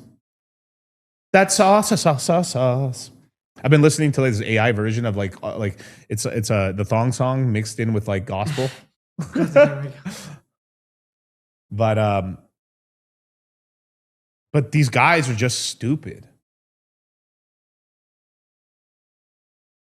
The people, but they are retarded. You know? More supply below liquidity, market cap equals right. Yeah. Who knows? Maybe. I might launch something interesting one day. Shit. The meme coin alpha group. Talking about that 1000x runner from this morning. Yeah. That don. Maybe. Just maybe, you know? We might. Hey, this is the day in the life of a fat nigga crypto millionaire. He wakes up at 6 a.m. next to the Russian supermodel he bagged the night before. He wakes her ass up and tells her, get the fuck out. He got shit to do. But first, she gotta make a nigga breakfast. Can't make money on an empty stomach. After breakfast, he checks in on his meme coin portfolio. He trenches meme coins for an hour with his fat nigga alpha group, looking for that daily 100x. Found it, looking like this nigga will be eating good today. Next, he's got a few business calls to make. Updates on his multi-million-dollar real estate ventures with some white-collar cracker niggas. It's almost lunchtime and this nigga's getting hungry. He hops in the Ferrari and drives to his favorite lunch spot in Miami. Oh shit! He spots one of his niggas from his meme coin alpha group. They chop it up talking about the 1000x runner from this morning. They decide to treat themselves after lunch and go shopping. Yeah, these fat niggas looking fly. He getting a little sleepy now. He gotta go take a nap before a big night. He wakes up and gets fresh for a lavish dinner at the best steakhouse in Miami with all his niggas. Now it's time to hit the club and get turned. They celebrate their wins from today and are on the prowl for snow bunnies who want to get freaky with a fat nigga. He takes her home and they have consensual sex. After clapping cheeks, he decompresses with a warm glass of milk. He looks back on another successful day as a fat nigga crypto millionaire, then goes to sleep ready to do it all over again tomorrow. It's fat nigga season. This market ain't ready for me with a meme coin, bro. The evilness I would do with memes, dude. You guys don't know the shit I would do, bro. The marketing would be crazy, dude. Every day, blitzkrieg. But hey, if you don't want to join the Citadel, hey, do you, bros. Do you. Yeah. Do you. 500 plus members. The meme coin alpha group opening up very soon. Hell yeah. Maybe tomorrow. AI agent season. Thou. Yeah, That's copyrighted. He was asking about it. It's literally called Tao. Tao. It's by a thing. control. Like it's Tao, and it's basically saying Tao, but it's So I just always found it funny. The name was Cal Tao, so I was like Tao. Yeah. That might be the official. Like watch it like Because Barry Silbert chills that shit to $1 billion. We're like, Tao Tao, Tao Tao. I'll do one stream, just get like, the copyright stream. Tao Tao, Tao Tao, And channel Tao psych. Tao. Oh, shit, bro. Oh, sorry. Dude, I've said this before and I'll say it again. I love what I do for a living. Shit. I love what I do for a living. And look, I found my blowtorch, my real blowtorch lighter, bro. Show him the flame on. Flame on. Flame off. Look, Captain America, I'm ready for you, man. Flame on. What? What? Oh, no. And then at the end, though, he ends up talking all that. He really did say all that shit. He really did talk all that shit. But the entire movie, you're just like, oh, Yeah, of course. Yeah, he's setting him up, dude, of course. But very, very much so, man. Let's keep going, bro. Obviously, yeah, if you super chat, hey, I'll answer questions and stuff. Surprisingly, this stream has been very, very crypto heavy, man. And this stream is brought to you by our sponsor, the Citadel Telegram Access Group. The Citadel, 500 members strong, much alpha, much voice calls, much peptides, much life advice. It is a very interesting group, very, very charismatic, very, very, I would say, like, optimistic group of people. This is how I've cultivated, along with Charlie, cultivated this group and stuff to be basically a survivorship group and stuff like that, to be a group where, like, no matter what happens, we continue on. And then because you continue on, you just get, over time, the longer you stay in crypto, the richer you'll get and the more opportunities you'll be able to see to be able to make some real money and stuff. One of the biggest things that we pride ourselves of is, like, during the 21 cycle, most of this cycle, we told people, to, like, not just increase their job skills, but work more hours, save up more money. The income of the group has actually gone up over time and stuff like that. And, like, our group, a lot of other crypto groups are completely unemployed. I mean, literally trailer boys, damn near. I mean, like, unemployed. We got shifters and movers here. We got people that can afford things. We're always talking about, like, ribeyes or cigars or peptides. It's a group of people that are trying to ascend, looks maxing in a way, but it's more like life maxing, Yeah, the Citadel is where it's at and stuff. I always do about weekly calls in the Citadel, unrecorded and recorded calls. Now that, Charlie's back from the vacation and stuff, we're going to be having some, be on the lookout. We're going to announce to give you guys we'll probably have something by the end of tomorrow, of Moon Gang tomorrow, of an announcement when's the next, what's called Flash Webinar. But of course, it's going to be a Flash Webinar, including the Citadel and the Crypto Mindset course and the Cash Out course. So 3 main groups. If you're not a part of the latter 2, you can get into this one. But you better hurry right now, because if you don't, I'll make sure Liam doesn't add you very fast, or Kyle. Be like, no, him, lag. I'm gonna take my meme coin alpha group nap right now. Oh. But I want to get in. I'm sorry. Yeah, Citadel banging all day, night. I think there's like the freak memes come out. Yeah. Yeah, and then, like, this is why our group hasn't had a problem, really, in terms of, like, we're like, guys have made more money over time. Some people have asked, obviously, career advice. Like, I've given some career advice in terms of, like, for blue collar work. Obviously, like, I'm not going to tell you, like, white collar work, of course, but there's a lot of white collar jobs coming. They're bullshit. You know that. Yeah. Come on. But, like, I've been a big recommender of blue collar work for a long time. It's a great way to make money. It is hard. It's fucking hard work, and some of the people you work for are fucking pieces of work. Let's be fucking honest. But it's kind of a monopoly. If you know how to do really good, if you can work with your hands, you're really good in fields and stuff like that. You make money, bro. If you can work in energy, you can work in like as an electrician, a plumber. I mean, it's kind of, there's really not that much. There is competition, but there's not as much as you think there is. There's all types of services. If you hustle, even if you're just doing changing toilets sucks, but like even doing stuff like that, if you did a bunch of them, you could string a really decent amount of income for yourself, especially if you're younger as well. Obviously, by the time you start getting your mid 30s, you're gonna be like, man, I need to have young bucks doing all this shit for me. But then, hey, look, a company, you scaling. Oh, you made money. You've got mail. But if you're in the Citadel, let them know about brother. I mean, maybe we'll see. But yeah, man. A lot of people, man. $39.99. That's right. And for every month you are in the Citadel, you get $50 in the next crypto mindset course. By the time we have the next crypto mindset course, we said this last course we did is kind of a mega course. It's like we're helping you guys for like the whole year and most of next or early next year and stuff. So like, very unlikely we're gonna have another one until February, dog. So like, yikes, dudes. You know. Shout out to Crypto Crossfire. I love this show, man. Yeah, man. I'm glad you're here, brother. We got the real soldiers, bro. We got the real soldiers in here, man. So what was I gonna do here? Let me show it.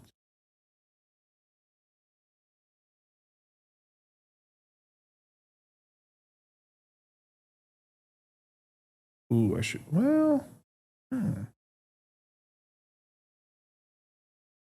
is it?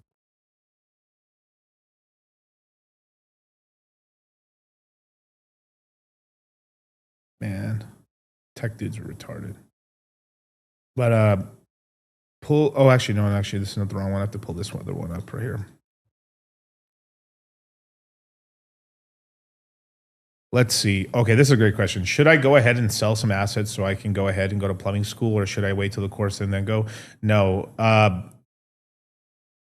Always try to look. One of the mailbox money is one of the most important things in the world. Without mailbox, without money in the bank, without money coming in, how are you going to invest? Now, obviously, look, you're talking about investing in yourself. Once you have that knowledge, they can't take it away from you, even if you're illegally working as a plumber, which a lot of people do, right? Like, obviously, I would like to wait until like we have a little run up so you get more bang for your buck crypto wise. So it's like maybe if you depending, obviously, because it's very unlikely you're going to start plumbing school in December. You know, it's probably a January, February thing, right? So hopefully crypto kind of like goes up a little bit and then you sell some there in order to like, or you're selling something. I'd rather you not sell crypto, but like, you know, do what you have to do. Plumbing school is very important. Plumbing school is very important. Go make your own fucking money, dog. You know, like that's absolutely true. Like go get that skill set because like the robots are not gonna take that. Most of your competition in plumbing, they all thought it was gay and lame and stuff. And like, there's all these occasionally. It's always these older women too. It's like, oh, he's a plumber and stuff like this. You know, there's weird shit like that. Like, but like, man, you show your pussy online for $5.99. Like,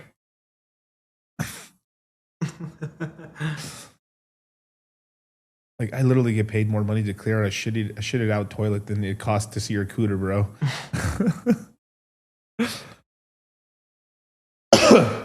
So stocks or crypto? I mean, obviously I'm crypto, dog, but I'm not gonna lie to you. I do. So, okay. Some of the top analysts in the stock market do see a stock correction, a pretty decent size one, 15, 20% sometime in 26. So somewhere in there will be a major correction. I'll probably end up this is where I'll start buying a little Robinhood stock.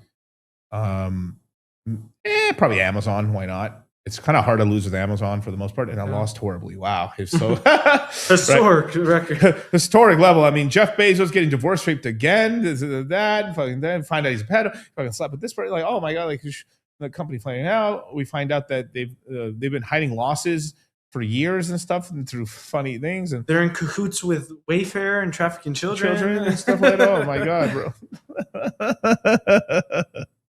It's always important to have a skill, right? Like. It's always important to have a skill, right? For like having a real life skill, plumbing work, you always will find work, electrician work, you always find work. Something in the trades. Obviously with construction is a little more, the problem with the construction side a little bit is just because it's very seasonal and stuff. Yeah. There's always a need. If a pipe breaks in your house, you have to fucking fix it. It's an emergency, right? Your lights don't work in your house. Like I have to call electricians to my house all the time just because bad wiring jobs from retards. Actually, this is one thing I do agree with Joshua Vanilla. It's like knowing how to fix cars, one of the most useless skills I have. Dude, so many mechanics just try to fuck you out of everything, dog. It's hard to find a good mechanic, and the problem is that most mechanics aren't getting paid enough. Yeah, like it's a fucking. There's a weird zone where like you want to be a value one where like obviously look the best thing in the world is to be such a high you're an artist where like you're so good at modding cars that like your name precedes you and you can charge you stupid money. Yeah, midnight. Because at the end of the day, like what are we doing? We're trying to get rich as fuck. Yeah. We're trying to make money, right? there's a bunch of people like I think too many people watch videos with clips and shit. Like the strategy this entire cycle, I shouldn't even say this online, but like the whole strategy this entire cycle from all the courses have been to have about 40 to 50% of your portfolio in Bitcoin and Ethereum as a hedge, so you can go risk into more riskier assets. So if you're wrong, the Bitcoin and Ethereum cover your asshole. Wide open. You know? That's a big one too. You know? And that's always been the strategy. And it worked out in spades. Good shill, bro. Good shit, bro. Miguel is a crypto G. I'm a stock guy. I just go by crypto, Chris. Ah, okay, cool. You know, I like stock. I do like, look, I'm long-term very bullish on Coinbase. I'm going to own Coinbase. Obviously, if they survive the bear market. Let's say we did have a big crash. At some point, NVIDIA and all the AI things, there's going to be a pop in the bubble. And I'm talking about a real pop. We'll have a 20% downturn, which is the average. But that means like some of the Mag 7s are going to get fucked hard. And then that's where, like, you know, you'd have to see if as long as Taiwan doesn't get invaded by the Fire Nation, you know, you can make some really decent investments at that point, right? But the reason I can wait for it is because I'm just not a stock investor. I don't have to invest in stocks. I make all my money from crypto, so I don't have to do that. But longer term, like I think owning Coinbase long term is, for one, I know a lot about crypto. I would know how to basically how the crypto business on Coinbase would run. Kraken's going public. I'd probably own Kraken. I think Kraken's a very, very, very, very well run company. I like Kraken. They have a good. Yeah, I mean, yeah, I like Kraken a lot. They have a really good company. Their balance sheet's really good. They're some of the first investor. They're the first exchange that Ethereum went public on, besides the DeFi ones and stuff like that. So I think they perform pretty well. So if there was a crypto super cycle, any of the crypto stocks are going to go stupid. Michael Saylor one would be a very risky one to do until Bitcoin really giga crashes, and then you can invest into it. Like right now, it's pretty high risk to go into like Michael Saylor stock. But if you're talking about like Tom Lee's company, they don't really have much leverage. Sure, they can issue more stock, but they're not really diluting themselves too much. They still have capital. They can still buy more Ethereum. That's probably a decent one to buy. So there's a lot of really interesting ones. Robinhood, Kraken, Webull. Yeah, and the thing is Coinbase became more bullish. Coinbase is launching their own prediction market to compete against Cashy and Polymarket. Are they going to be as good as either one? No. But there's going to be more interesting kind of crypto bets on there. So interesting. So but regardless, they're going to take a little chunk of their market. So now they have a credit card market. They'll have a prediction market. They have the token side and the stock, of course, and they're going to have the base token. So they are going to be a very large recipient and kind of contributor to the stablecoin market as well. Very good. And I wouldn't be surprised that Coinbase launches their own actual, their own branded stablecoin at some point. We'll have to see. So so I'm very bullish. The bull case for Coinbase is very good, but it's all about, at the end, it's about when you get in. Yep. And then holding and then getting a big position over a long period of time. And then it'd be a stock where I would keep half of it. I would during times where oh man, I think crypto's ridiculous. It's up so much. I would sell half and then just, did it survive? Okay, cool. Then buy more later on in the bear market. Eventually where I have a board seat.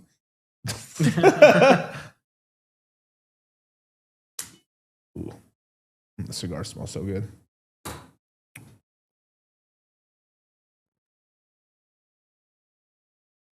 But obviously I'd be more into the crypto stocks. But there's ones you can't knock Robinhood. Robinhood, all the millennial money is going to go towards that all long term. I'm very bullish long term on Robinhood, Coinbase.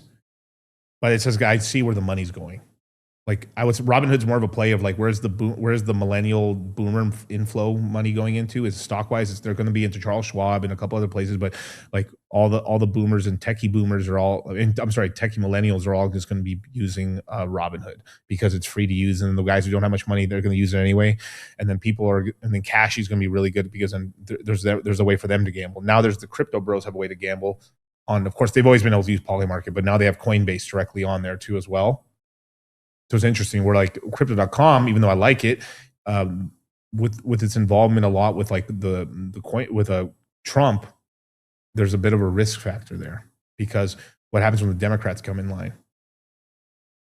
If we get a Republican to win, then they'll just like, okay, we won't direct. We'll just let you go, you know, like we won't attack you. But like if we get a Democrat to win, God forbid, in 28, another SEC. they're going to start going after shit. Yeah. So Coinbase is also planning to add stocks, correct? So yeah. I hate AI stocks are boring. Haynes and Coles were my go-to undervalued passive income. I bet 50% Coinbase stock though. Crypto stocks, yeah, generate. Yeah, of course. Yeah. My Robinhood gets hacked too many times. Bullish. What they buy? Tell me. His track record's impeccable. Oh my god. Voting next year? Well, no. That's the midterms. We're talking about the president.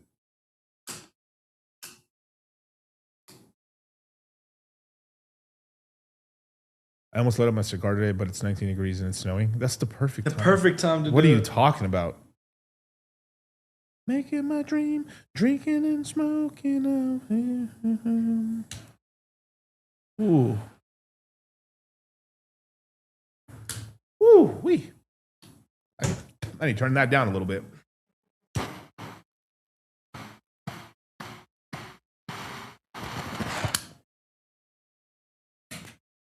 Yeah. Same. I would have only bought BlackBerry. All right.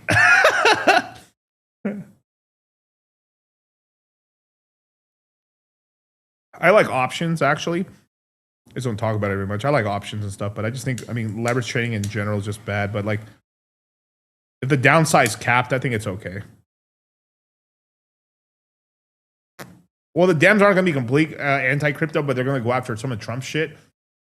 But, you know, it is what it is. No, of course, yeah. Right now there's like energy stocks. Like you probably can make some money on energy and stuff, but like, because energy is needed real much. But like, we'll have to see. I've just started. What is it? I just started TRT, so I'm looking forward to feeling like a man again. You will. You will, bro. You definitely will. That is a future plan of myself. I'm gonna probably be on it very soon. Why not? Why let the wheels fall off the wagon and shit? Just like, oh no, you don't need TRT until you're 40. That's retarded. If you're 40 and you didn't know about it, that's not your fault. But like the fear mongering, and they just want you like, why let it fall off? Just like fucking keep at a nice level. Like why would you not take testosterone as a man in your 30s and shit? Like, you know. Let's talk peptides. Hey man, I'm liking more and more the MOTS-C stuff. Maybe because I haven't taken enough MOTS-C, but like I feel like the SS31's been all right. I felt like I've been feeling more steady energy throughout the day. I've been sleeping better on it, so that's pretty decent. But like in terms of like MOTS-C and stuff, like I haven't felt more energy, but because I am taking a pre-workout, because that's how it was recommended to me to take a pre-workout. But then I also have a fucking ridiculous pre-workout. You know. So, you know. Yeah, I feel 30. That's the same thing I was thinking. Like, because it's like think about it. Because like men, like if you're looking strength wise, as long as you're healthy, 30, depending on where there's this weird shit where like if you started working out heavy and really young, some guys peak at 32, but like the consensus is kind of like 36 to 38 is kind of the male peak in terms of strength. That's also coincides kind of like where a lot of guys really think that's the real peak for men is. Like, because you're still super young yet, but you have more experience and you have money. You're clapping. You're able to basically. I think a lot of guys, if you peak, if you're really good looking, if you're in shape, good looking, making some good money. Obviously, you're not making the crazy money you might make in your 40s or 50s. You might be able to clap a lot of 25, 20-year-old chicks, and then that's like, yeah, I'm doing great. I also see like the fucking cognitive benefits. Like you're keeping up your peak longer. Yeah, that's true. So it's like all of a sudden. You're able to stay as cut. You're able to stay as mentally sharp. You're able to fucking just be as healthy. I like the stuff about being able to like optimize ATP production, not just production, but usage. That's what the SS31 peptide is really good for. Is that the like you let's just say I take creatine, right? You get all this ATP. 30% of the ATP that you use just goes for brain. but also the delivery system for it to go to your brain. So I take it. So when we take creatine creates ATP, right? So and that's like the mitochondria, the powerhouse of the cell. You know, the one shit you remember from like, you know, biology at all is the mitochondria is the thing of the cell, right? But yeah, exactly, right? Yeah. So keep going back to the stream. I can't see. Sorry. Michael Hernan. Well, Michael Hernan, come on, brother. I mean, but wouldn't it be cool? So it's like, why? Like, if you take testosterone and then you could like actually keep going farther, so you might be able to extend it into your 40s, maybe 44. Because I think 44 is where like that's where like you start like because it's like Mid-40s. You know, there's that weird age. So you're 35 and younger. Like you relate more to like I relate like I still think I'm in my late 20s still. I always feel like it's gonna be very based on your genetics of face. Like if you actually look your age, right? I mean, I look younger than already. That's what I'm saying. Like I start blasting 5mg for Nastar. I just destroy my DHT. Let's start looking like a boy. Spam me with GH right now. I'm just gonna like. I bet you Clav when he's in his 30s, like, hey, I'm actually experimenting with DHT blockers right now because I'm trying to stay young. Because like Clav's trying to look older and look masculine, but then there's coming a point in time where he's starting to look. He's gonna start looking like a really old guy. You're gonna overage yourself. Overage yourself and stuff like that. So like. Yeah, I'm still pretty young face right here, but also my face is looking younger as I'm getting skinnier. Like literally my face, like Frank Grillo. Not a wrinkle in sight, dog. He's a lot older, but he looks like fucking great. That's Frank what Grillo I mean. looks incredible, yeah. But here's the thing: is like people don't know this. Like I'm 20 years old. Let me hop on growth hormone and testosterone. Okay, let's just say you're just trying to do tests. Test works. Testosterone and steroids work, right? Duh. But like. You have to, but when you're 20 years old, you should like so we're not, like I always like using 19 as the perfect age. I think 19 is really the peak. Like we're like everything's firing on all cylinders. But you may not look the best, but like full V10, but you don't got the you don't. But got everything's the still power developing or like everything like that. You But ain't like bored out. But like growth hormone, you need to take more growth hormone when you're younger. Because you already producing a lot that you basically you're like if you take like what I'm taking, which is like let's just say 2 units or 2 mgs or whatever the fuck whatever the amount is, right? 2 units of growth hormone. 2 units of growth hormone on something like Kyle probably wouldn't work. Kyle would have to take 3 or 4. Yeah, because you have to like over ascend what you're already doing to then actually for it to work. Because it's like you would basically like it's like taking a super low dose of test. When your test is already normal, like you're kind of like you're like half retarding. You're kind of like you're kind of half retarding yourself. It's kind of stupid, basically, you know. So you have to take a certain amount. Like it's like if you're not going to take replacement level, then what the fuck's the point of taking the testosterone then? Yep. Yeah. You know. No one microdoses tests. Well. Daily injections, yes. Well, no. But that's supposed to get you to a level. Exactly. Yeah. Not like microdosing. Yeah. Not microdosing your weekly. Yeah. Right. Let me see that thong. I got that song stuck in my head right now. That thong. The song, so even as a kid, I thought that song was stupid. I was like, I kind of get it, but it's like. And then I looked at the video, and they're not even like. It's not even like hot bitches, really. But it's just funny now. It's kind of like it feels like it's a 6'7" meme or something. But yeah. Frank Grillo, 60 looks great. Yeah, exactly. The creatine stuff's pretty good. But then that's crazy to me that people who take 20 get like stomach issues. Like that's crazy. Like I don't get stomach issues from creatine. I never got stomach issues from creatine. Me neither. But some people get it apparently. But like you just split it up then. But like I find the sweet zone's about 10 to 15 G's per day. But you have to drink enough water, and a lot of people don't drink enough water. Basically, that's actually a huge problem and stuff. Got to drink like a racehorse, man. Yeah, let's see. Chris, what's going on, brother? With the $5 super chat, do you think I'll make it by next cycle with 1.5 BT? Yes, dude, that's a lot, dude, bro. 1.5 BTC right now. It's like $150,000 in Bitcoin, and like for Ethereum, I don't even know the number. It's probably like $100,000 in Ethereum. Dog, you're killing it, dude. Dog. Yeah, you'll make it already. You'll make some good money on. Yes, dog. Yeah. You're talking about like I have $250,000. Am I gonna make it, dog? Yeah, yeah. You're gonna do really well. Like basically, like now, obviously, like focus. If we do, let's just say we did get a crash down lower, then buy more, and then let's just say we only did a little bit higher. Like you're gonna be like that. In fucking worst case, that's gonna be $500,000. I mean, if things do really good, it could be like $1 million for that. That's really good, dude. Oh my god, we will never have alt season again. but they never show their face.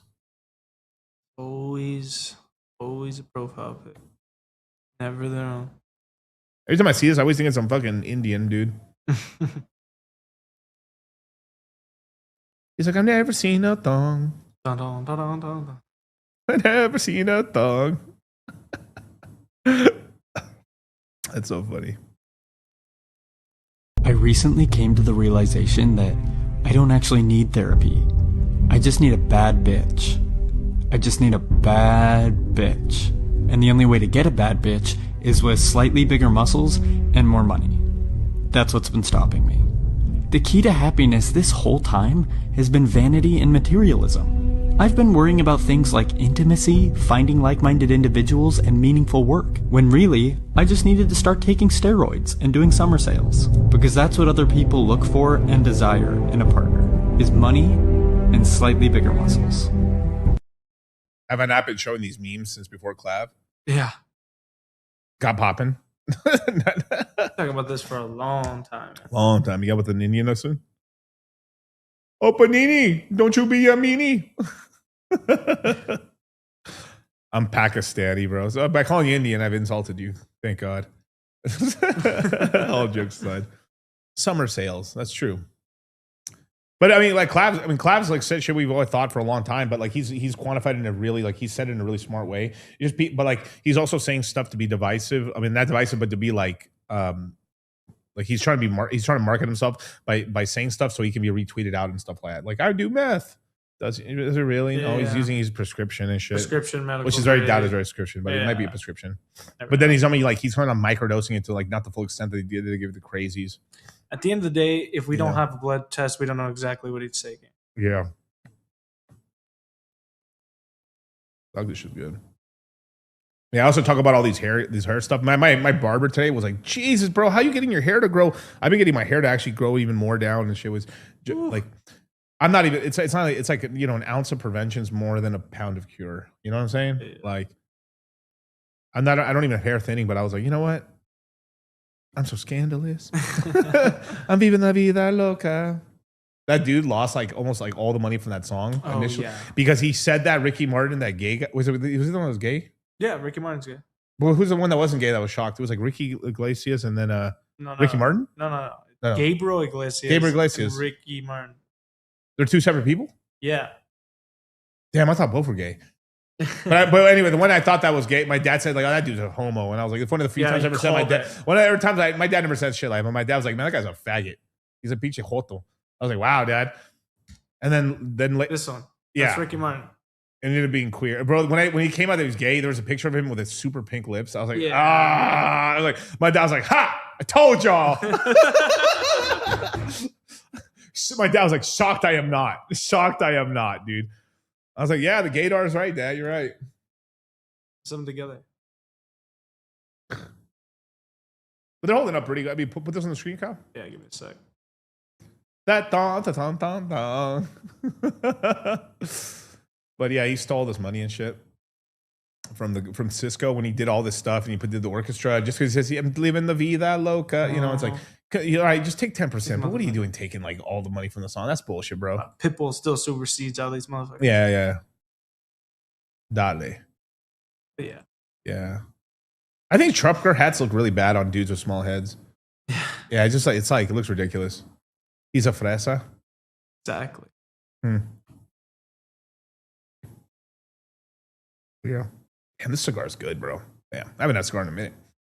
The 305. Nicotine's really good for you. Oh yeah, allegedly. It just sucks about the delivery systems. Right? Yeah, nicotine patches is the way to go if you're going to do it. But like then, you don't get that high feeling like because it's a longer. Yeah, it's like it takes over 24 hours. But you know, I was experimenting too. I told guys in the Citadel, like I had this kind of shoulder pain from like doing like basically side laterals. Essentially, it had to have been from side lateral, like lateral raises. But like normally when you hurt yourself in the gym, you hurt yourself in the gym, and you're like if I was doing a standing military press and I put it up and then I put it back, then you're like, doink. Oh, yep, that's where it was. You're then you're like, how'd I hurt myself? There. It was like I was working out for like hella days in a row, and then like I took like 2 days off, and then on my day off, it's like, Miguel, how'd you get fired on your day off? How do you get hurt on your day off? I don't know. I think I just stood up from bed and I was like, what the fuck? My shoulder hurts. And then it was like kind of this kind of lingering pain for a while. This is my own case. I put like a nicotine patch right here. And then another nicotine patch. No, after 24 hours, I took it off. Put another nicotine patch right here. The pain's gone. Literally, the pain's gone. Nicotine now, obviously, if I do saves something it. heavy, if I like, it's like I feel it when I do like, because I did like handstand push-ups today. Yeah. I felt it like on the right there for a second stuff, but it's healing and stuff like that. But like, this where like the BPC 157, the TB 500, the Wolverine stack stuff I've been Fucking doing clove. has been that's been mostly helping me with like sleep, if I'm being honest. Yeah. But I have not really noticed like the fucking like the soreness help. Because I did legs, bro. I'm sore than a motherfucker today, bro. I feel like I've got like pause. Like, you know, I tell you when I fuck Skeletor. Yeah. Like I got these pains right here, dude, from doing like I did the fucking the hip abductors and the hip whatever the the right, the butterflies, the inverse and outdoor butterflies and shit, man. I felt like I fucked Skeletor. You know, like I straighten my, like the Megazord straight, like the Megazord activate. It's like and it hurt, like it's like the pain's right there, dude. Like, oh my god, bro. And yeah. I should show this meme actually right here. This is actually such a good meme. Let me do this. Let me duplicate this real quick.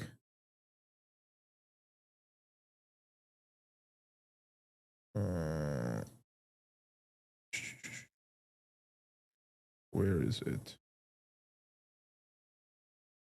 All right. Let me share it actually.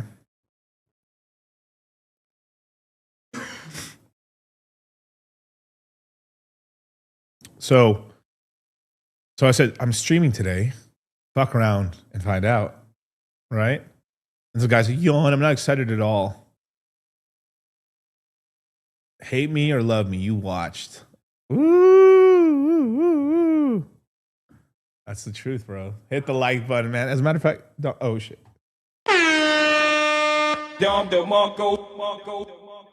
This is like one of the bowling goats. He does bowling, but he was like so good with that shit. Because there's some kid heckling him. He's like, boom in your fucking face. Just sunning this fucking kid in the crowd. Who do you think you are? I am. I'm him. He is me. Whoo! All time. That was one of the greats, bro. And he was just doing bowling, but he said, you got to be like, man, bow down, dog. That's just fucking sick, dude. In other news, right? So this has nothing to do with crypto, but it has to do with money, right? This is actually a really interesting thing. So like, this is actually, this was just some random video I just clicked on and I was like, oh wow, this is actually really interesting. Reason 1,553 to not open a restaurant in 2025. Well, in 2026. But it's about Zoomers are just not drinking that much alcohol. The older millennials are drinking alcohol still, but like the alcohol consumption has gone down.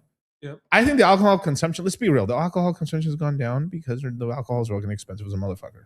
If drinks for $5, okay, that's a little cheap. But if it was $6, I'm not talking about a beer. I'm talking about like those drinks, you buy your bitch, right? Yeah, exactly. Yeah, like, your Long Island's, your yeah. If they were cocktails, mocktail, whatever. You go to a restaurant, bro, they're like, you're lucky if they're $16. They're fucking. I've been to clubs before where like $25, $30, $40 a drink, which is fucking ridiculous, dude. Like another thing too, like the sports games. Like I've been here to the Raiders stadium and stuff to watch to watch Raiders lose, and the drinks are ridiculous price too. I mean, I can pay for it and shit, but I'm just like, sometimes you're just why you're like, damn, how does anyone afford this shit? But it's a ton of fucking money. It's not inflation. No, it's hoflation, bro. They're just that's gouging. It's not even inflation. It's gouging, bro. It's because they got you by the balls. It's like football. You want to get wrecked, like, and that's why I say to sports. Another reason sports are kind of retarded. I understand it's a pastime, but like these events are like, if you're just like, I go to a football game once a year. I don't care about spending the money. Yeah, I get it. But like but it's also, this is the same thing too. It's like when guys who smoke weed all the time, unless you got the money. Like if you got the money, okay, cool. If you're like GG's got the bag. He can afford it. But like for the normal guy you're trying to, making my way uptown, trying to survive. I spend all my money on weed. You spend all your money on packs and weed. It becomes a huge part of your fucking budget. And like, Zoomers don't know how to budget. They don't know how a pie chart works and shit. They're like, how much of the pie chart was weed? This much. Coochie's the other half, and this part's for food. And then other people, like, they get no pussy at all. So it's this much weed. The other half's fucking DoorDash. Not to say Gen Z does drink. They just drink at home. Yeah, because cheaper. No, I'm not knocking that part. Yeah, no, exactly. Yeah. I'm just being. Well, I mean, they're just out drinking, mobbing around, driving, whatever. This is like an older millennial. This seems like a younger extra bitching and crying right here. Hear this. Last question on my side. I'm curious how restaurant operators are planning around America just drinking less than ever. Yeah, well, that is I feel like the boy who cried wolf. I've been sort of screaming this flag for a long time. This is the real existential threat. Like, for example, LA, the biggest thing that happened in LA over the past 10 years in food was really ride sharing because people were getting drunk. And you saw that in revenues. Restaurants are going through the roof. And if anything, restaurants was a bubble, right? Too many restaurants. And I think we're still sort of in this bubble. That's a whole nother conversation. But I think that you can see now, at least in LA, people are drinking much less. I think you see a younger generation maybe taking some edibles. They're just not, the crazy thing is kids just don't drink anymore. Like kids when they start a tab, which is crazy to me, they close it out every time. Yeah. It's so fun. It's funny to hear it's just like, this is like a private conversation you have with like your business boo, but like this conversation you would never have on air because it's like, these guys they're not drinking enough. They close the tabs and shit. It's like, but it's because the economy's hurting right now. I mean, it does suck right now. It absolutely fucking sucks. It's fucking gay as fuck. Like I can tell you who to blame. Let me misdirect your hatred towards one man, Jerome Powell. We should have been cutting interest rate. Literally, we never even should have. If I'm being honest, he should have never stopped cutting interest rates since motherfucking the presidential election. But okay, I give that a pass. Okay, a lot of shit's going down. All right. We should have been cutting rates since January of 25. We've only had 3 rate cuts of 25 basis points, the smallest cut we can do. Because like nobody in the Fed's ever, I don't think it's ever been like, we've decided today in the FOMC meeting that we are going to lower the target rate, Fed's fund rate, 10 basis points. I don't even think that's ever even happened.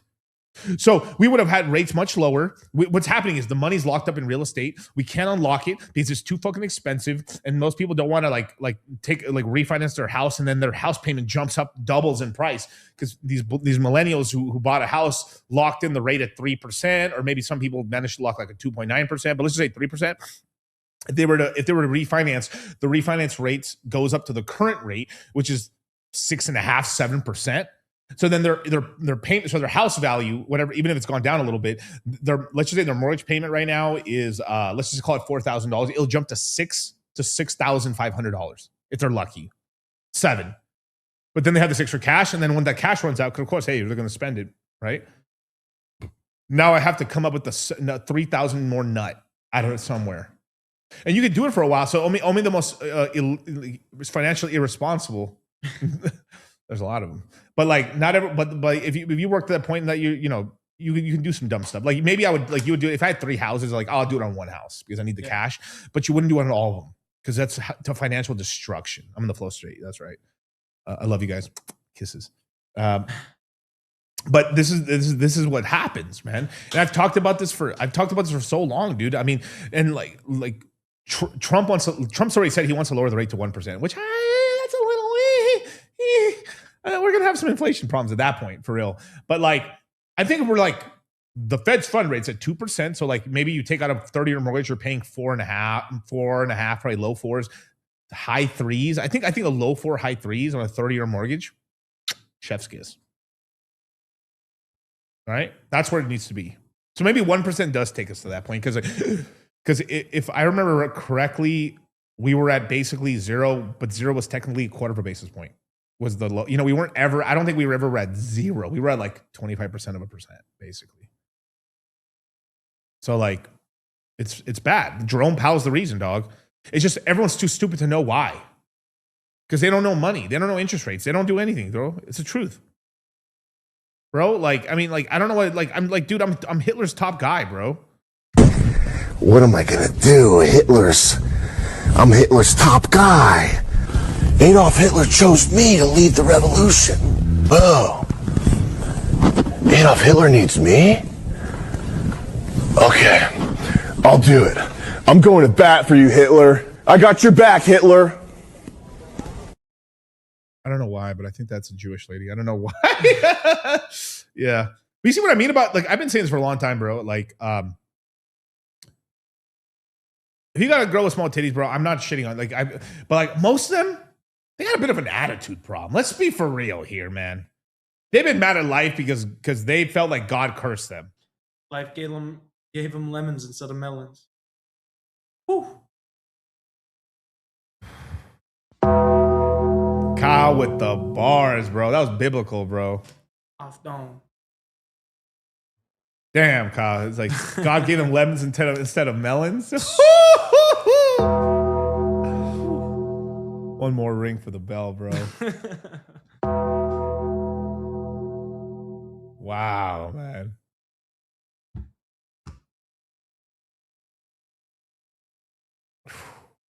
I'm actually going to have a stream pretty soon with Kyle on the stream, actually.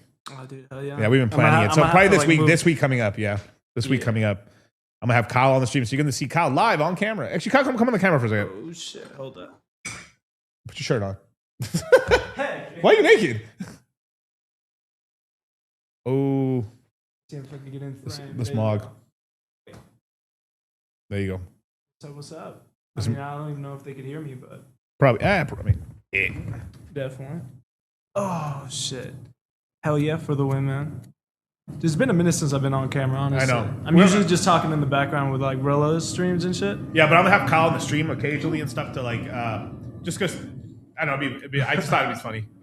That'd be cool and stuff. Because I think Kyle's gonna start a channel pretty soon, actually. So. Hell yeah. Yeah. Hoping I could get some fucking good info out there for you guys. Definitely, man. Say it like Eric. Say it like Eric Cartman. Yeah, Kyle. Okay. That was the reason I named Kyle Kyle. That's not even a lie. Like South Park was a major reason I called Kyle Kyle. Is he holding a gun? He's like, I'm always packing. I'm packing like a mule. Woo! Shit. Got that 9 between my thighs. Is Kyle a beaner? Unfortunately. Unfortunately, yeah. Unfortunately. Border hopper, long clipper. I mean. Number 1. Number 2. Number 1. Number 2. About the same. Number 1 might be a tiny bit better. Number 3. Number 4. Number 3. 5 and 6. 5 and 6. About the same? Yeah, they're pretty much. Can I see 5 one more time? 5 and 6. Yeah, they're about the same. You know, if you really think about it, the first one, 1 and 2. So I'm gonna let you see it right now. Like, really think about Number it. 1, number 2. Number 1, number 2. 1 is probably better. Because, like, it's assimilation, nothing's worse than right? someone trying to shove their fucking religion down your throat. This is a fact. Yo, black people do Christmas. This is facts. This is facts, dogs. This is known. The appreciation of Gucci and Louis Vuitton is unrivaled. This is Mercedes-Benz. The spinners. My boys can ball. Bro. The rap game wouldn't be the same. You know what I'm saying? Wouldn't be the same without Gucci, man. Imagine waking up in the morning. 5:30 in the morning. 5:30 in the morning. Worse than a fucking, like, at least you're like. All facing what? Towards Mecca. Towards Mecca. Which before he died, he teleported and stuff to control Jerusalem. But we don't want to talk about that thing. There's no thing he died somewhere else. But then, like, no. But as he ascended, he teleported to Jerusalem, and then he took up. So that's why we have Jerusalem's ours. He instant transmission. And yeah, that was to raise my credit score at birth. Yeah, I've heard. Oh, that's funny, bro. That's funny. A really interesting comment up here. I've totally spaced about it. That's cool. I gotta check that out. I love. Yeah, Sam Hyde's funny as fuck, bro. He's been kind of like he's been sort of like a dude. He's been like a secret. Yeah, he's been like a. You'd see him, but like you wouldn't know what the fuck the show is. You wouldn't even know what you would see his clips and his memes go viral, but yeah. a lot of people never watch this stuff. Yeah, Mexican, Latinas. Let's see. They have money. I mean, like, there's always money, bro. Like, let's say when people are depressed, magically, like the like it's like that joke about like the homeless guy always finds a way to get high. Yeah, exactly. Like you don't want it more enough. The fucking crackhead finds a way to get high. You just don't want it enough. And he's got to say it's bars, bro. It's true. It is facts. It is facts. So you don't want it enough. The crackhead finds a way. You know. That's what Miguel looked like when he was 19. Yeah, I mean, I should show you guys my yearbook. It's kind of funny. I'm literally wearing a black shirt. I'm kind of like, I look pissed because I was mad. I may have been this direction. I forgot which side, but it was like I was like this, pissed off, and then because like my picture got turned in so late to the yearbook, I'm at the back of the yearbook next to another motherfucker. So it was this weird shit where like the guy also did the same pose as me, unrelated, some brown dude. He did something like this. And my picture was right next to him. And then we're like this. So the we're like, Blues Brothers. Yeah, so we're right next to each other in the book, and we're like both like this opposite back of each other. Like swag. I was like, somebody at the fucking yearbook department there in Monterey High, those motherfuckers, bro. Oh my God. But I should show you guys this picture. I mean, maybe not, like this picture of like, I think Kyle, you were 13. You may have been 13 at the time and stuff, but it was like as you were like this is during the time when we did the challenge of working out every day for a year. No, that was when. No, that was when I was 16 or 17. This is before the picture because the after picture is like we're older, obviously, a year and some change. Because we took that picture after I got hurt, so like I stopped working out for a while, but we still were pretty good shape. Let me see. I got the. Yeah, you probably know. That dong. This bitch's booty so scandalous. Good googly moogly. That thing is juice. Okay, so it's 2019. Okay, so 18 into 19. Yeah, that's about right. Oh, actually, it may because we may have started late 15. No, I'm sorry. You're right. Late. If we're talking about that transformation, because we've made multiple. Yeah, we made multiple ones. Yeah. This isn't my final form. Yeah, this is definitely not. But let me go back to this one real quick. But yeah, let's just the cry fagging was kind of funny on this. But there's a lot of business stuff in there. But if you're an owner of a restaurant, but like at the end of the day, you just got to become so good that like it's sort of like it's bullshit, man. Like it's like they're basically it's like one of the best comments of this was like they were a bar with the restaurant, not a restaurant with the bar. Woo! Yeah. Is going on? Like they're never going to know what it's like to wake up at 3 p.m. and be like, shit, I left my credit card at that bar. I gotta go back and get it. They're too responsible. They're closing out every time. There's a responsibility. It's hurting small businesses. It is hurting small businesses, and but I think that there is if you look at only look at the blended numbers for most restaurants or bev sales, I think that it might look flat or down, but it's actually I think way worse because once you split out the 1% of the 1% that are drinking like these huge bottles of expensive wine, right? And that is through the roof right now. Again, talking about the barbell experiential thing, like people that are drinking things that no one else can really afford, that's gone like 3x, 4x in the past 5 years. It really has. And, younger people are not drinking cocktails and they don't want mocktails because mocktails are actually way more difficult to make than a regular cocktail with alcohol in it, but nobody wants to drink it for the same or more. Why is it more difficult? Just to actually deliver something that's imagine if we were making the alcohol too. Yeah. From scratch. That's hard to do. A normal restaurant ratio is 70 to 30% for the most part. You want 70% food. I mean, this is not roughly 70% food to 30% bev sales. And I think that is completely shifted. And for a good restaurant that might have like 10%. Yeah. I mean, like if you want 10% of your, profit, for example, right? Like something's going to give when you're down like 18% on bev sales. I think that's the average right now or something like that, 18%. So I don't have an answer. Food needs to get more expensive. I've been saying that for a long time, but that comes across as terrible when people read that as a pull quote. Because it's already expensive. So I don't know what the answers are. I will tell you that, it's one of the reasons why I invested in Athletic Brewing in 2019 because I saw the data within our own restaurants. It was slowly going down year after year, just a little bit, like 0.5%, 1%. But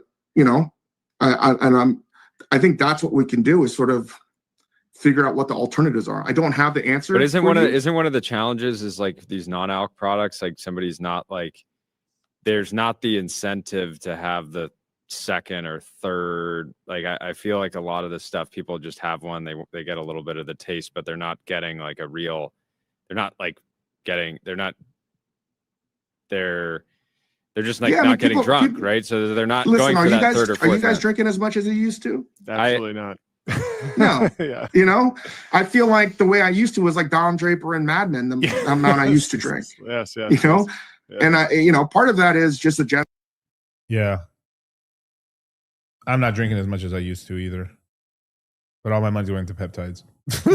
into drugs and that stuff. So the money doesn't stop, it just moves somewhere else.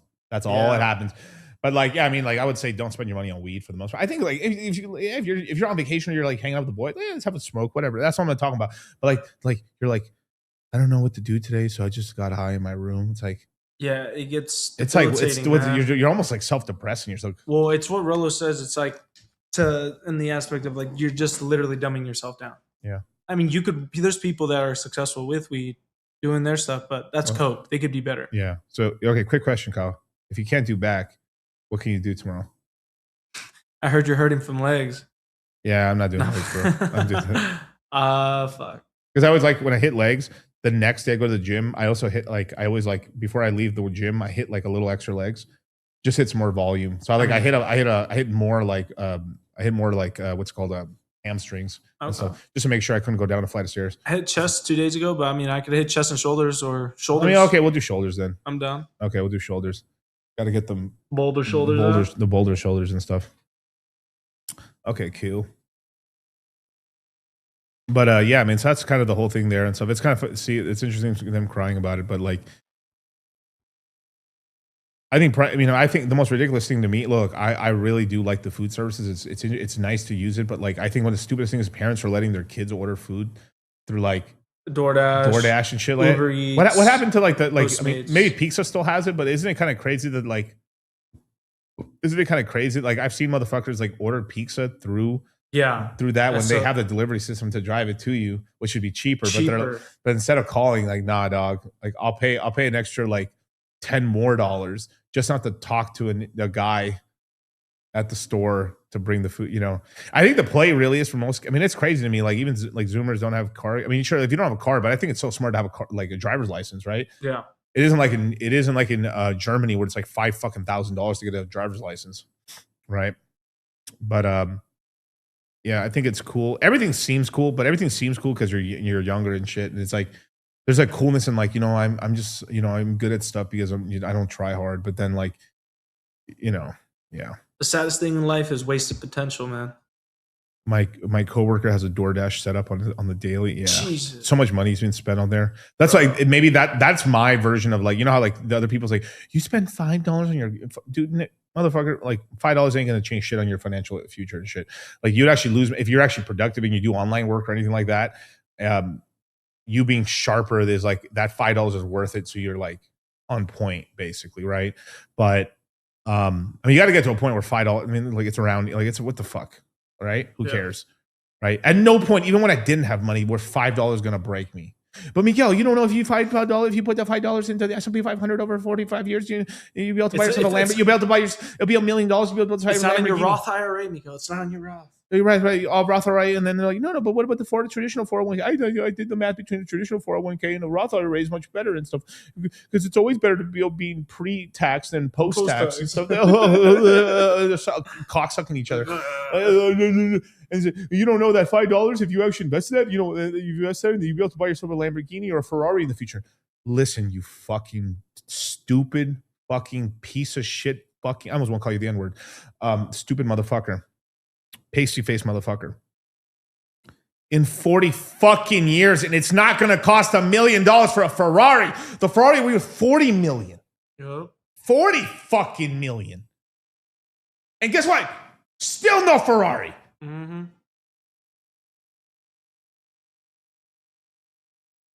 The fuck are we talking about? Sheesh, bro.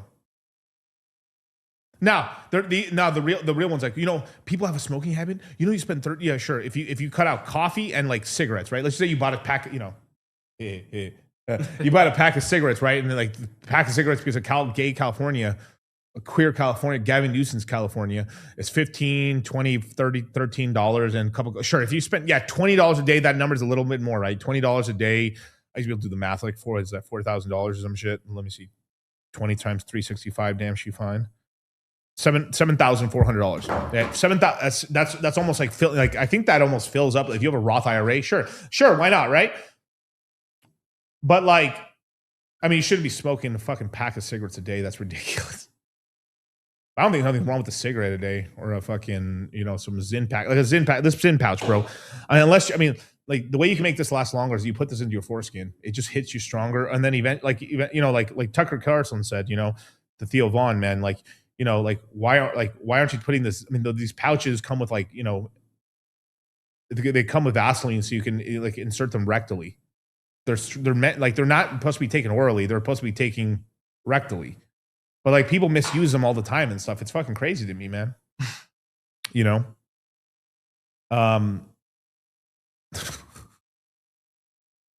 Mr. Creek, oh, this channel is a joke. Your mama, dog.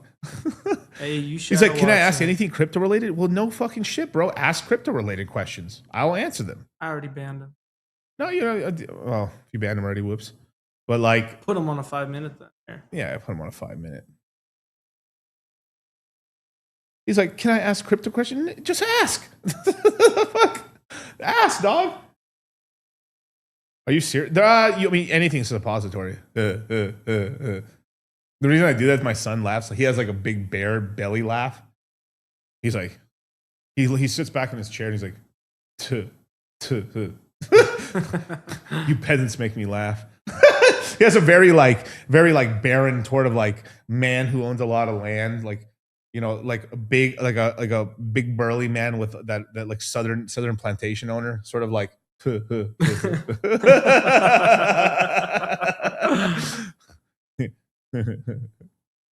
But man, yeah, I need a baby the baby laughing me. Oh no, I got the one with the do-rag on. Oh dude, it's crazy, bro. But man, I love my little boy's the best thing, man. I love my son's awesome, bro. Michael's amazing, man. Michael's amazing, bro. Literally the joy of my day. I literally the trip. I was like, what's a baby? The fuck? Like, he's right there. All right, cool. I'd be tripping out, bro. I was like, where's my little ninja at? Can I ask a crypto question? When will we go up? I'm down 99%. What? Wait, Bitcoin's pumping?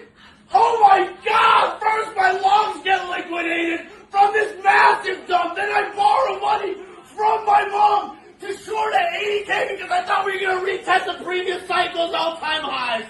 I thought quantum computing was going to take out Bitcoin. I thought JP Morgan was bearish on MicroStrategy. I thought Michael Saylor was insolvent. I thought dead bodies from the market makers were going to rise to the surface.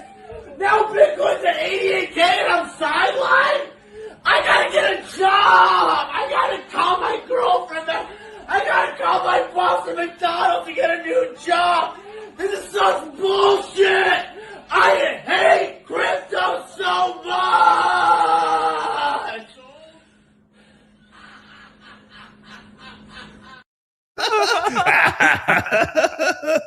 He's such a good caricature, bro. I love it, dude. That's so fucking funny, dude. It's the channel's called Dollar Cost Crypto. Yo, y'all dollaring crypto over here? Yeah. It's ask me anything. People just ask me other questions on that crypto related, and I can answer, dude. I'm like a Rolodex, dog. That thong.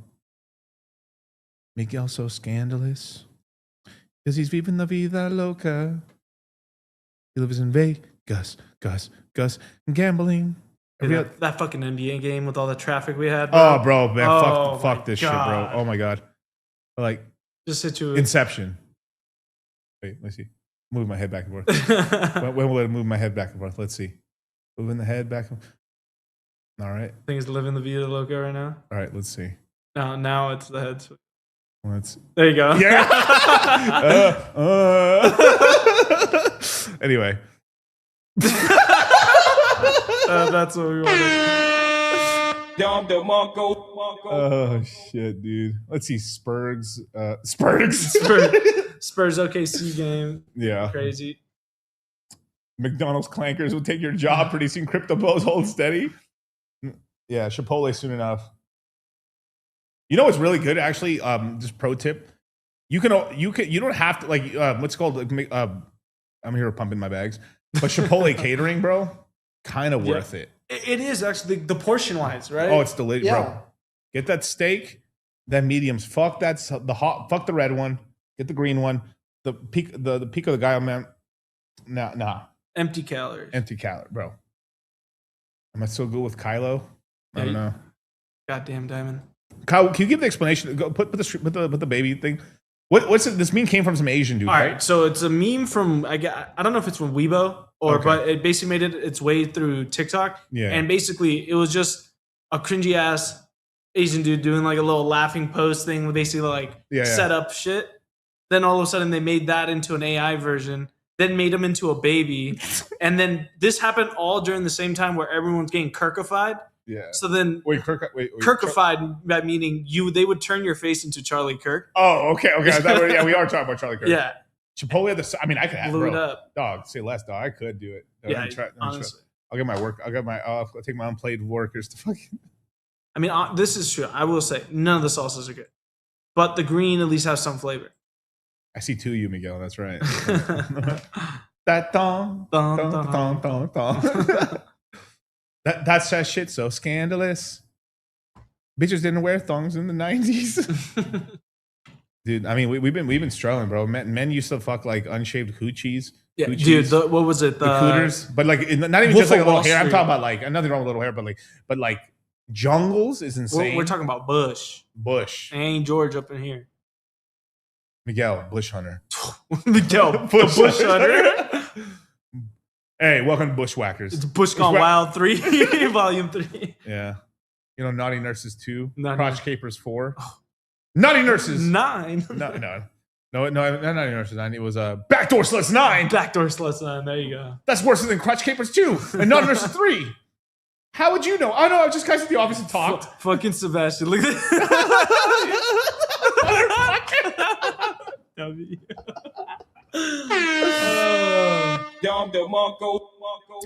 Bro. Again, I love what I do. Behind the bush. Here with TLC, new profile pic. Behind the bush. It's funny, dude. They call their black beard. That guy who's like saying some stupid shit. Did he ever come back? No, or he left. He literally just came to shitpost. Yeah.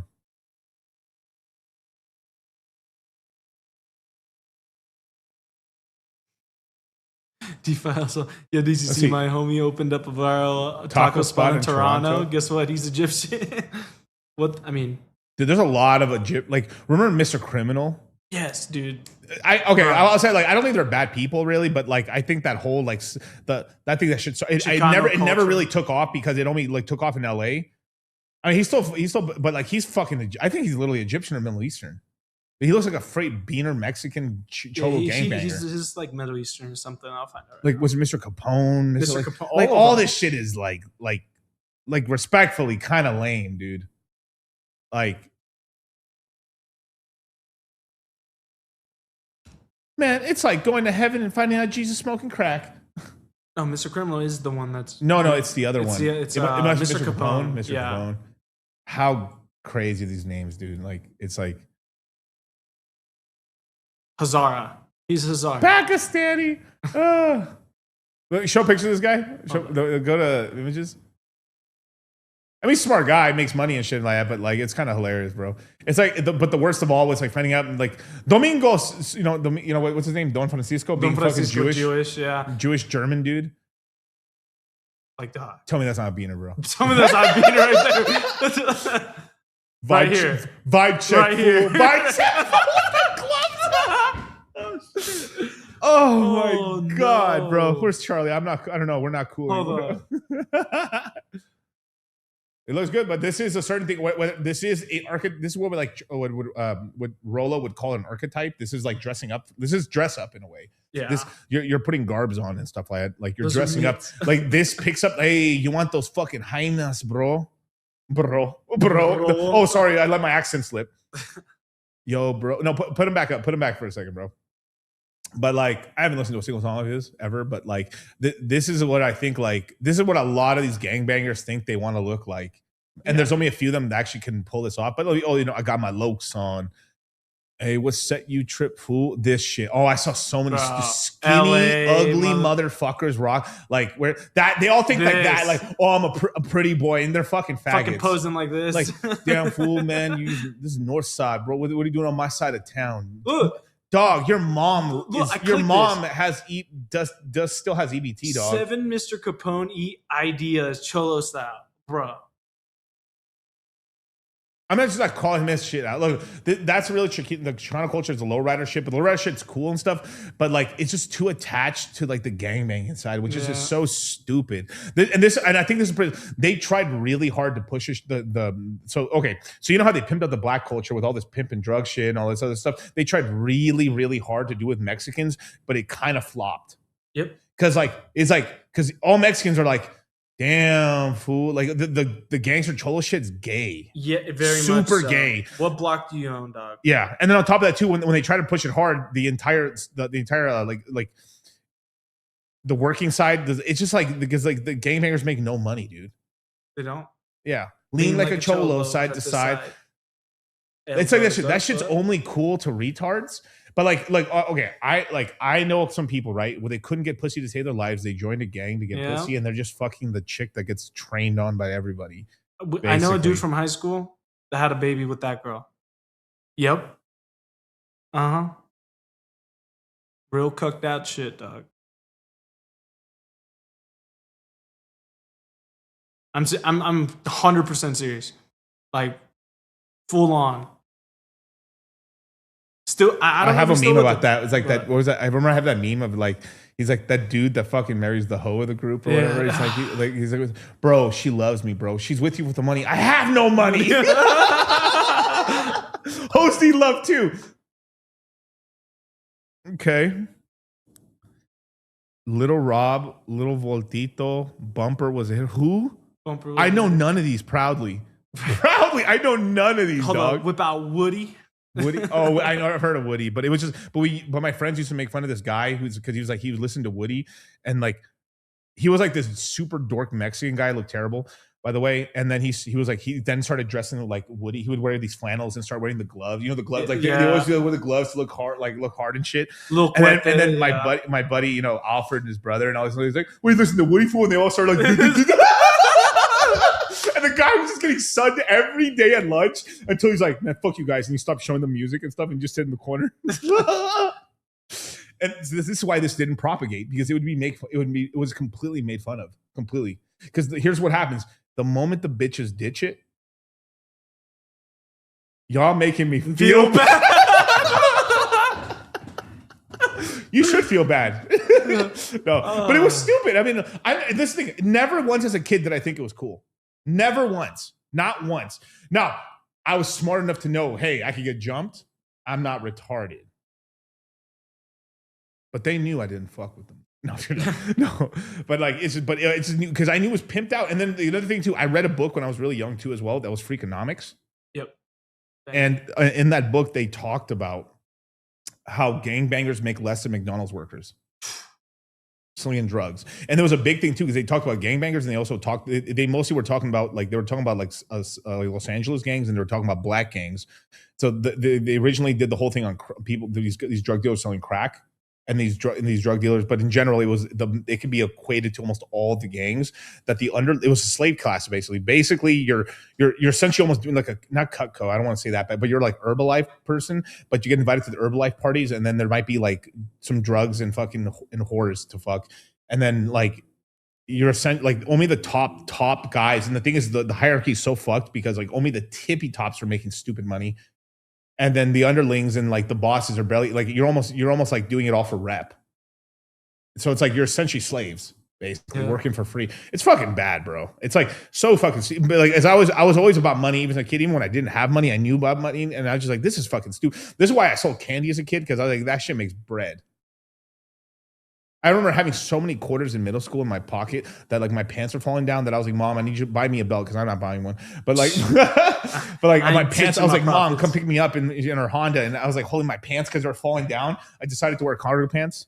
And I had I wore cargo pants because I could put the quarters in my pants. I had so many fucking quarters, Kyle. Yeah, that like pads. literally like ass crack almost showing. Like how like I couldn't, like I was selling pixie sticks to kids, 2 for $1, bro. Slinging it like living la vida loca. I mean, literally every kid that I knew that sold. I can't think of a single kid that I remember selling from my age that sold candy, middle school or high school, that isn't doing okay right now. I remember there's this guy, this white dude, I forgot his name, of course. But himself, From Monterey High. He basically out hustled everybody else, because I sold candy for a little bit, and then I was like, I got my money right here, and then I saw the market's getting saturated, so I left. Because I couldn't get the product I couldn't get the product I wanted. There's a certain like brand of pixie sticks that was plastic, not the paper. The paper ones were gay. It's trash. But these were plastic ones, and there was like these. I couldn't get access to since I didn't have supply. I was like, all right, I'm out. I'm not going to sell inferior product, right? But then there's the other guys that are hustling, right? And also, it started getting to the point where like groups, these popular groups, kept like kind of bullying some of the people, and then like people would steal candy from him and stuff. Like both these guys. And well, anyway, the white guy, right? He ended up getting enough to buy himself. He bought himself a brand new like Maseru, like XY, whatever the nicer one was at the time was. This is before everyone thought like Subarus were for lesbians. Yeah. He bought himself a car from just candy sales in high school, so it was pretty cool. I ended up meeting that guy later at the gym at an In Shape a long time ago, and he was one. This is before like even Instagram really got popping. Really, okay. This is like Facebook time. And like this is before like you Bradley Martins and all those other people use them. He was pre-making his own pre-workouts and bagging them. He was selling baggies of pre-workout, and he ended up making his own pretty successful like pre-workout brand. Damn. That he ended up selling off. I don't know for how much money. I don't think like I forgot. It was like low mil, but he sold like this pre-workout brand. Nice, he sold it off, and I saw him. He gave me like, he was like, hey bro, try this pre-workout out. He mixed his own This is before like really before it was like YouTube was popping off and stuff like that. Before like YouTube, because back then you had these brands, almost none of these motherfuckers thought about making like their own pre-workout or even protein or anything, right? So I was like, wow, dude. And I just remember that was like so surreal to me. And then the other guy, the fatter Mexican dude, he ended up having what did he do?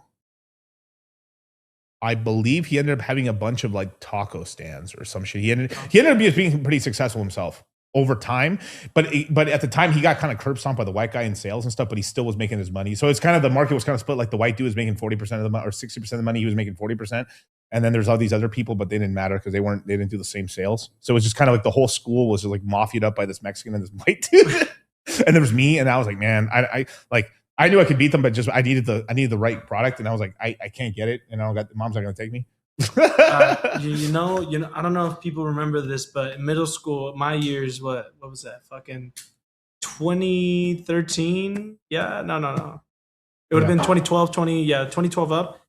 There was people smoking Smarties. I was selling friendship subscriptions. What? I don't know, man. I sold alcohol. Wow. All right. Well, yeah. Isn't it crazy though? The candy guys made a bunch of money, but here's the fuck, because they learned all the skills without getting into it. Because the worst case, they confiscate your candy, you stop selling, but you learn the skills. You got caught in school selling weed. Bro, weed was so fucking goddamn illegal, bro. Goddamn, when we were growing up, it was so bad, bro. Yeah, most of you guys probably remember. You guys remember, but like, damn, dude, it was bad. But yeah, and like almost all the weed seller people, like, none of them are successful. Isn't that insane? All the candy people like are like pretty successful.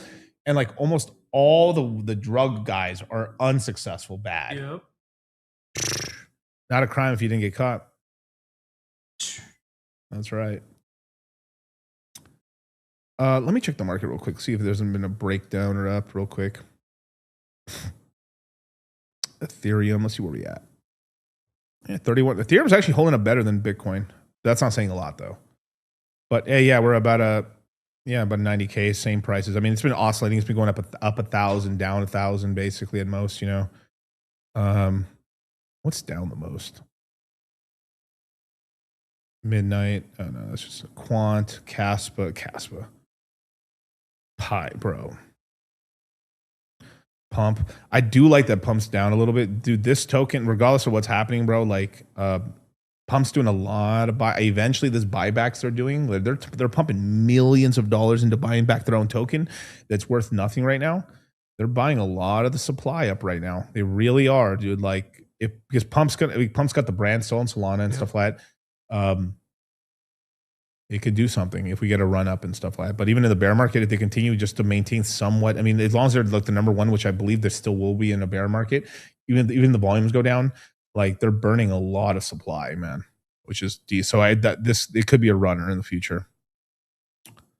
Anything else here? Solana's anything like, I mean, this is still cheap. I mean, here and lower is like fucking beautiful. But I've always said like Solana 200 is such a good buy. Doge will have a run at some point. But that's more of a meme, more of a thing, more of like an alt run. I like Hyperliquid. Hyperliquid's probably my more out of like the perp dexes between Astra and Hyperliquid. I like Hyperliquid quite a lot. There is some problems at some point if like there is some more China United States breakdowns. Maybe the United States starts slapping up Binance. You know, Arrow's really good, bro. But you know, I'll leave that. You know, leave that alpha. Or the stuff I've talked about that with that. I like Sui as well. Avalanche looking good. I mean, Avalanche is cool. It's really cheap right now too, but it's just kind of pick your poison really on what you like, you know. Crow's another good one. There's more risk with this one because like, you know, it's something that you'd want to dump before. If we get a Democratic president, they crack down a little bit on crypto.com, but like a lot of my guys made some money buying Crow under 10 cents, sold it at 30, paid for the CMC, paid for all their stuff. There's a lot of guys like that did that. So Crow, I think it'll run it back up again on Crow. You know, and crypto.com is going to go public next year. Is the Coinbase card good? Yeah, I think it's good. I like the Gemini card too. I've decided to like fuck. I'm gonna try them out. I think I'm gonna try the Gemini one first.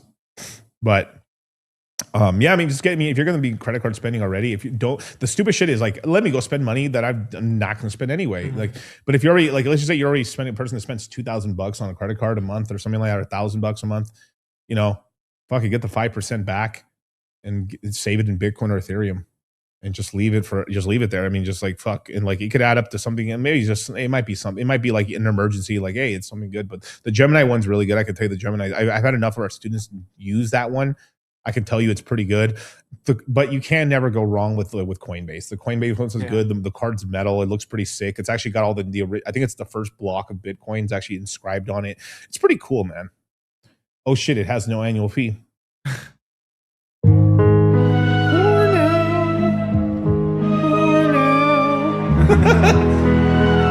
know when that bull market hit, they'll be like, dale. The only thing that scares me though is like I like being able to log into the banking apps and just paying, like having my shit automatic and paid off and shit and done, because you know that's the main thing with like your credit card things is like with your credit score is just like if you have Chase as an example, you have Chase credit cards, you set it automatic pay this shit every month, even if it's like you forget, you at least have the minimum paid so you don't get the mark on you. Mm-hmm. That's the whole thing. You basically want 100% on time payments. And you're pretty much Gucci. Your score is going to increase over time. And then there's also like a card. There's like I forgot what the card. There's like there's a separate credit score for like you paying cars on time. It doesn't. It helps your credit score a little bit, but like it also shows like, hey, this guy he pays high interest, but he always pays his car anyway. So like you can just get him a car. It's kind of like, hey, you're making bad financial decisions, but like you're going to pay him. But you're going to but you're doing it. Yeah. Okay, you can get the Hellcat. Or like, you know what? Yeah, you got the V6 Charger last time? Mr. Scat's ready for you. Really? Really? The 6.4? I'm only approved for a V6. Where you're going? All the goth titties. Yeah. Oh, the Capital One Venture card's cool. There's a lot of them too. The Sapphire card for Chase is good. Yeah. There's also the Amex. I forgot there's the gold and platinum Amexes are pretty decent too. I don't think there's a fee with one of them basically, but there's one on the other one. But those are really good if you spend a lot as well. And there's really like what's his name? Fresh showed me and stuff. Like he got a bunch of free rooms at the Bellagio and stuff like just from points and stuff because there's like deals that go with it and stuff. So, but that's you don't look. But that's only if you're already making some more income. If you're not, don't get yourself in credit card debt, you guys. But this is like little like we're fringe shit. We're talking about here. But with that, you guys, thank you so much for joining me, man. Please join the Citadel, man. Over 500 members. I'm going to be here tomorrow on my channel at 7 p.m. Pacific Standard Time here in Las Vegas with Charlie. We're going to be doing Moon Gang. We're going to have a kind of a special announcement for the Citadel coming up pretty soon, man. So with that, you guys, thank you so much for joining me, man. And it's going to be a great one, bros. Peace. Didn't have to cut me off.